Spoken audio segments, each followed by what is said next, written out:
ਵਾਹਿਗੁਰੂ ਜੀ ਕਾ ਖਾਲਸਾ ਵਾਹਿਗੁਰੂ ਜੀ ਕੀ ਫਤਿਹ। ਸਿੱਖ ਚੈਨਲ ਦੇ ਦੇਸ਼ ਵਿਦੇਸ਼ ਦੇ ਸਾਰੇ ਦਰਸ਼ਕਾਂ ਦਾ ਇੱਕ ਖਾਸ ਪ੍ਰੋਗਰਾਮ ਦੇ ਵਿੱਚ ਨਿੱਘਾ ਤੇ ਹਾਰਦਿਕ ਸਵਾਗਤ ਕਰਦਾ ਹੈ ਤੁਹਾਡਾ ਮੇਜ਼ਬਾਨ ਸ਼ਿੰਦਰਪਾਲ ਸਿੰਘ ਮਾਹਲ। ਇੱਕ ਖਾਸ ਵਿਸ਼ੇਸ਼ ਪ੍ਰੋਗਰਾਮ ਅਸੀਂ ਲੈ ਕੇ ਆਏ ਹਾਂ ਜਿਹੜਾ ਕਿ ਅਸੀਂ ਕੋਸ਼ਿਸ਼ ਕਰਦੇ ਹਾਂ ਕਿ ਹਰ ਸੋਮਵਾਰ, ਬੁੱਧਵਾਰ ਅਤੇ ਸ਼ੁੱਕਰਵਾਰ ਲਿਆ ਕਰੀਏ। ਔਰ ਇਸ ਪ੍ਰੋਗਰਾਮ ਦੇ ਦੌਰਾਨ ਅਸੀਂ ਆਪਣੇ ਦਰਸ਼ਕਾਂ ਦੇ ਨਾਲ ਇੱਕ ਗੰਭੀਰ ਵਿਸ਼ੇ ਉੱਤੇ ਗੱਲਬਾਤ ਕਰਨ ਦਾ ਪੂਰਾ ਯਤਨ ਵੀ ਕਰਦੇ ਹਾਂ, ਜਿਹਦੇ ਵਿੱਚ ਤੁਹਾਡੀ ਜਿਹੜੀ ਸ਼ਿਰਕਤ ਹੈਗੀ ਆ, ਤੁਹਾਡੀ ਜਿਹੜੀ ਆਮਦ ਹੈਗੀ ਆ, ਤੁਹਾਡਾ ਜਿਹੜਾ ਸਹਿਯੋਗ ਹੈ, ਤੁਹਾਡਾ ਯੋਗਦਾਨ ਹੈ, ਉਹ ਬਹੁਤ ਜ਼ਰੂਰੀ ਹੈ। ਕੋਸ਼ਿਸ਼ ਕਰਨੀ ਹੈ ਕਿ ਵਿਸ਼ੇ ਤੋਂ ਬਾਹਰਲੀ ਗੱਲ ਨਾ ਕਰੀਏ, ਕਿਉਂਕਿ ਵਿਸ਼ੇ ਵੀ ਬੜੇ ਜ਼ਰੂਰੀ ਹੁੰਦੇ ਹਨ ਜਿਹੜੇ ਕਿ ਅਸੀਂ ਆਪਣੇ ਕਮਿਊਨਿਟੀ ਦੇ ਵਿੱਚ ਆਮ ਤੌਰ ਦੇ ਉੱਤੇ ਵਿਚਾਰਾਂ ਕਰਦੇ ਹਾਂ। ਔਰ ਨਾਲ ਦੀ ਨਾਲ ਦੱਸ ਦਈਏ ਕਿ ਇਹ ਜਿਹੜਾ ਸਾਡਾ ਪ੍ਰੋਗਰਾਮ ਹੈ ਇਹ ਲਾਈਵ ਹੈ, ਅਤੇ ਅਗਰ ਤੁਸੀਂ ਇਸ ਪ੍ਰੋਗਰਾਮ ਦੇ ਵਿੱਚ ਇਸ ਵਿਸ਼ੇ ਉੱਤੇ ਜਿਹੜਾ ਕਿ ਅਸੀਂ ਵਿਸ਼ਾ ਰੱਖਾਂਗੇ ਅੱਜ ਪੰਜਾਬੀ ਭਾਸ਼ਾ ਦਾ ਮੁੱਦਾ ਕੀ ਹੈ, ਪੰਜਾਬੀ ਭਾਸ਼ਾ ਦੀ ਸਮੱਸਿਆ ਕੀ ਹੈ ਪੰਜਾਬ ਦੇ ਵਿੱਚ, ਪੰਜਾਬੀ ਭਾਸ਼ਾ ਨੂੰ ਕਿਹੜੀਆਂ ਚੁਣੌਤੀਆਂ ਹਨ ਜਾਂ ਮਸਲੇ ਹਨ, ਉਹਨਾਂ ਦੇ ਉੱਤੇ ਅਸੀਂ ਨਿੱਠ ਕੇ ਇੱਕ ਪ੍ਰੋਗਰਾਮ ਕਰਨ ਦਾ ਪੂਰਾ ਯਤਨ ਕੀਤਾ ਹੈ। ਔਰ ਨਾਲ ਦੀ ਨਾਲ ਦੱਸ ਦਈਏ ਕਿ ਅਸੀਂ ਇਸ ਦੇ ਵਿੱਚ ਬਹੁਤ ਸਾਰੀਆਂ ਜਿਹੜੇ ਸਾਡੇ ਸਮਰਥਕ ਵੀਰ ਨੇ, ਸਾਡੇ ਪੰਜਾਬੀ ਵਿਚਾਰ ਮੰਚ ਦੇ ਗਰੁੱਪ ਦੇ ਮੈਂਬਰ ਨੇ, ਉਹ ਵੀ ਸਾਡਾ ਪ੍ਰੋਗਰਾਮ ਉਹ ਚਾਹੇ ਦੁਨੀਆ ਦੇ ਕਿਸੇ ਖੇਤਰ ਵਿੱਚ ਹਨ, ਕੈਨੇਡਾ ਅਮਰੀਕਾ ਵਿੱਚ ਹਨ, ਭਾਰਤ ਵਿੱਚ ਹਨ, ਬਰਤਾਨੀਆ ਵਿੱਚ ਹਨ, ਉਹ ਵੀ ਸ਼ਾਇਦ ਇਹ ਪ੍ਰੋਗਰਾਮ ਦੇਖ ਰਹੇ ਹੋਣਗੇ ਅਤੇ ਅਸੀਂ ਉਹਨਾਂ ਦਾ ਵੀ ਸਵਾਗਤ ਕਰਾਂਗੇ ਅਤੇ ਨਾਲ ਦੀ ਨਾਲ ਉਹਨਾਂ ਨੂੰ ਅਸੀਂ ਬੇਨਤੀ ਕਰਾਂਗੇ ਕਿ ਇਸ ਪ੍ਰੋਗਰਾਮ ਦੇ ਵਿੱਚ ਭਾਗ ਜ਼ਰੂਰ ਲਾਓ। ਅਤੇ ਨਾਲ ਦੀ ਨਾਲ ਇੱਕ ਵਾਰੀ ਫਿਰ ਅਸੀਂ ਬੇਨਤੀ ਕਰ ਦਈਏ ਕਿ ਇਹ ਜਿਹੜੇ ਪ੍ਰੋਗਰਾਮ ਹੈਗੇ ਆ ਤੁਸੀਂ ਸਪੋਂਸਰ ਵੀ ਕਰਾਇਆ ਕਰੋ ਜ਼ਰੂਰ। ਭਾਵੇਂ ਤੁਹਾਡਾ ਕੋਈ ਵੀ ਬਿਜ਼ਨਸ ਹੈਗਾ, ਉਹ ਬਿਜ਼ਨਸ ਦੇ ਰਾਹੀਂ ਤੁਸੀਂ ਇਸ ਪ੍ਰੋਗਰਾਮ ਨੂੰ ਸਪੋਂਸਰ ਕਰੋ, ਤਾਂ ਕਿ ਜੋ ਤੁਸੀਂ ਕਰ ਰਹੇ ਹੋ, ਤੁਹਾਡਾ ਕਿਹੋ ਜਿਹਾ ਬਿਜ਼ਨਸ ਹੈ, ਉਹ ਅਸੀਂ ਸਾਰੀ ਦੁਨੀਆ ਦੇ ਪੰਜਾਬੀਆਂ ਨੂੰ ਜਾਂ ਦੁਨੀਆ ਦੇ ਲੋਕਾਂ ਨੂੰ ਦੱਸ ਸਕੀਏ। ਸੋ ਅੱਜ ਦਾ ਟੈਲੀਫੋਨ ਅੱਜ ਦਾ ਪ੍ਰੋਗਰਾਮ ਜਿਵੇਂ ਕਿ ਲਾਈਵ ਹੈ ਅਤੇ ਨੰਬਰ ਤੁਹਾਡੀ ਸਕਰੀਨ ਦੇ ਉੱਤੇ ਆ ਵੀ ਜਾਵੇਗਾ ਅਤੇ ਤੁਹਾਨੂੰ ਵੈਸੇ ਯਾਦ ਵੀ ਹੋ ਗਿਆ ਹੋਣਾ ਸਿੱਖ ਚੈਨਲ ਦਾ ਨੰਬਰ, ਕਿ ਬੜੇ ਲੰਮੇ ਸਮੇਂ ਤੋਂ ਦਰਸ਼ਕ ਇਸ ਪ੍ਰੋਗਰਾਮ ਨੂੰ ਦੇਖ ਰਹੇ ਹਨ। ਸੋ 0121 380 1050 ਅਤੇ ਨਾਲ ਦੀ ਨਾਲ ਪੰਜਾਬੀ ਦੇ ਵਿੱਚ 0121 380 1050 ਇਹ ਨੰਬਰ ਹੈ ਸਾਡਾ। ਅਤੇ ਅਗਰ ਤੁਸੀਂ ਯੂਰਪ ਤੋਂ ਫ਼ੋਨ ਕਰਨਾ ਚਾਹੁੰਦੇ ਹੋ, ਯੂਰਪ ਤੋਂ ਜਿਹੜਾ ਬਰਤਾਨੀਆ ਦਾ ਕੋਡ ਹੈ ਉਹ 44 ਲੱਗੇਗਾ, 44 ਤੋਂ ਬਾਅਦ 121 380 1050 ਅਤੇ ਇਹੀ ਜਿਹੜਾ ਕੋਡ ਹੈਗਾ ਅਮਰੀਕਾ, ਕੈਨੇਡਾ, ਆਸਟ੍ਰੇਲੀਆ, ਨਿਊਜ਼ੀਲੈਂਡ ਤੋਂ ਵੀ ਉਹ ਲਾਇਆ ਜਾਵੇਗਾ ਅਤੇ ਇਹ ਨੰਬਰ ਤੁਹਾਡੀ ਸਕਰੀਨ ਦੇ ਉੱਤੇ ਆ ਵੀ ਗਿਆ ਹੈ। ਅੱਜ ਦੇ ਪ੍ਰੋਗਰਾਮ ਦੇ ਵਿੱਚ ਮੇਰੇ ਨਾਲ ਸਾਥ ਦੇਣਗੇ ਸਾਡੇ ਵੀਰ ਬਲਦੇਵ ਸਿੰਘ ਜੀ ਕੰਦੋਲਾ, ਜਿਵੇਂ ਕਿ ਅਸੀਂ ਉਹਨਾਂ ਨਾਲ ਗੱਲਬਾਤ ਵੀ ਕਰਦੇ ਹਾਂ। ਬਲਦੇਵ ਸਿੰਘ ਜੀ ਵਾਹਿਗੁਰੂ ਜੀ ਕਾ ਖਾਲਸਾ ਵਾਹਿਗੁਰੂ ਜੀ ਕੀ ਫਤਿਹ ਜੀ। ਜਿਵੇਂ ਅਸੀਂ ਗੱਲ ਕੀਤੀ ਹੈਗੀ ਆ, ਸਾਡੇ ਡਾਕਟਰ ਸਾਹਿਬ ਭਾਵੇਂ ਇਹ ਕਿੱਤੇ ਤੋਂ ਜਾਂ ਆਪਣੇ ਖੋਜ ਖੇਤਰ ਤੋਂ ਇਹ ਇੰਜੀਨੀਅਰਿੰਗ ਦੇ ਨਾਲ ਸੰਬੰਧਿਤ ਨੇ, ਪਰ ਪੰਜਾਬੀ ਭਾਸ਼ਾ ਦੇ ਨਾਲ ਵੀ ਇਹਨਾਂ ਦਾ ਬਹੁਤ ਹੀ ਗੂੜਾ ਲਗਾਵ ਹੈ। ਸਿਰਫ ਜਜ਼ਬਾਤੀ ਲਗਾਵ ਨਹੀਂ, ਅਮਲੀ ਲਗਾਵ, ਕਿ ਕਿਹੜੀਆਂ ਸਮੱਸਿਆ ਦੇ ਵਿੱਚੋਂ ਪੰਜਾਬੀ ਭਾਸ਼ਾ ਇਸ ਵੇਲੇ ਗੁਜ਼ਰ ਰਹੀ ਆ ਅਤੇ ਕਿਉਂ ਗੁਜ਼ਰ ਰਹੀ ਆ, ਤਾਂ ਉਸ ਦੀ ਪੁੱਛ ਪੜਤਾਲ ਕਿਉਂ ਨਹੀਂ ਹੁੰਦੀ ਹੈਗੀ।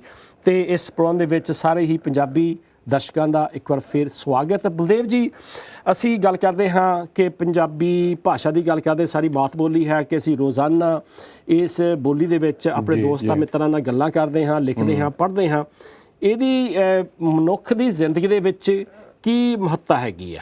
ਦੇਖੋ, ਭਾਸ਼ਾ ਜਿਹੜੀ ਹੈ ਨਾ, ਆਮ ਤੌਰ 'ਤੇ ਇਹ ਕਿਹਾ ਜਾਂਦਾ ਜੀ ਭਾਸ਼ਾ ਦੇ ਨਾਲ ਅਸੀਂ ਆਪਣੇ ਜਿਹੜੇ ਸਮਾਜ ਦੇ ਲੋਕ ਆ ਉਹਨਾਂ ਦੇ ਨਾਲ ਆਪਣੇ ਵਿਚਾਰ ਸਾਂਝੇ ਕਰਦੇ ਹਾਂ।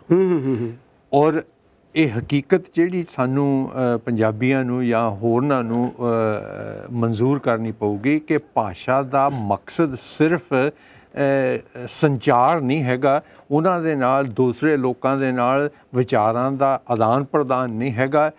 ਭਾਸ਼ਾ ਜਿਹੜੀ ਆ ਉਹ ਵਿਚਾਰਾਂ ਨੂੰ ਜਨਮ ਦਿੰਦੀ ਆ, ਔਰ ਜਿਹੜਾ ਅਗਲਾ ਕਦਮ ਆ ਉਹ ਆਉਂਦਾ ਆ ਕਿ ਉਹਨਾਂ ਵਿਚਾਰਾਂ ਦੀ ਸਾਂਝ ਜਿਹੜੀ ਆ, ਉਹ ਜਿਹੜੇ ਵਿਚਾਰ ਜਨਮ ਦਿੰਦੀ ਹੈਗੀ ਆ ਭਾਸ਼ਾ, ਉਹ ਸਿਰਫ ਤੇ ਸਿਰਫ ਤੁਹਾਡੀ ਜਿਹੜੀ ਮਾਤ ਭਾਸ਼ਾ ਆ, ਮਾਤ ਭਾਸ਼ਾ ਜਿਹਨੂੰ ਕਹਿੰਦੇ ਆ ਕਿ ਬਚਪਨ ਦੇ ਵਿੱਚ ਜਿਸ ਪਰਿਵਾਰ ਦੇ ਵਿੱਚ, ਜਿਸ ਸਮਾਜ ਦੇ ਵਿੱਚ ਤੁਸੀਂ ਰਹਿੰਦੇ ਆ, ਉਸ ਸਮਾਜ ਦੇ ਵਿੱਚ ਜਦੋਂ ਤੁਸੀਂ ਆਪਣੇ ਦੋਸਤਾਂ ਦੇ ਨਾਲ ਗੁੱਲੀ ਡੰਡਾ ਖੇਡਦੇ ਆ ਜਾਂ ਅੱਡਾ ਖੱਡਾ ਖੇਡਦੇ ਆ, ਉਹ ਜਿਹੜੀ ਭਾਸ਼ਾ ਆ ਤੁਹਾਡੇ ਕੋਲ, ਉਹਨੂੰ ਮਾਤ ਭਾਸ਼ਾ ਕਿਹਾ ਜਾਂਦਾ।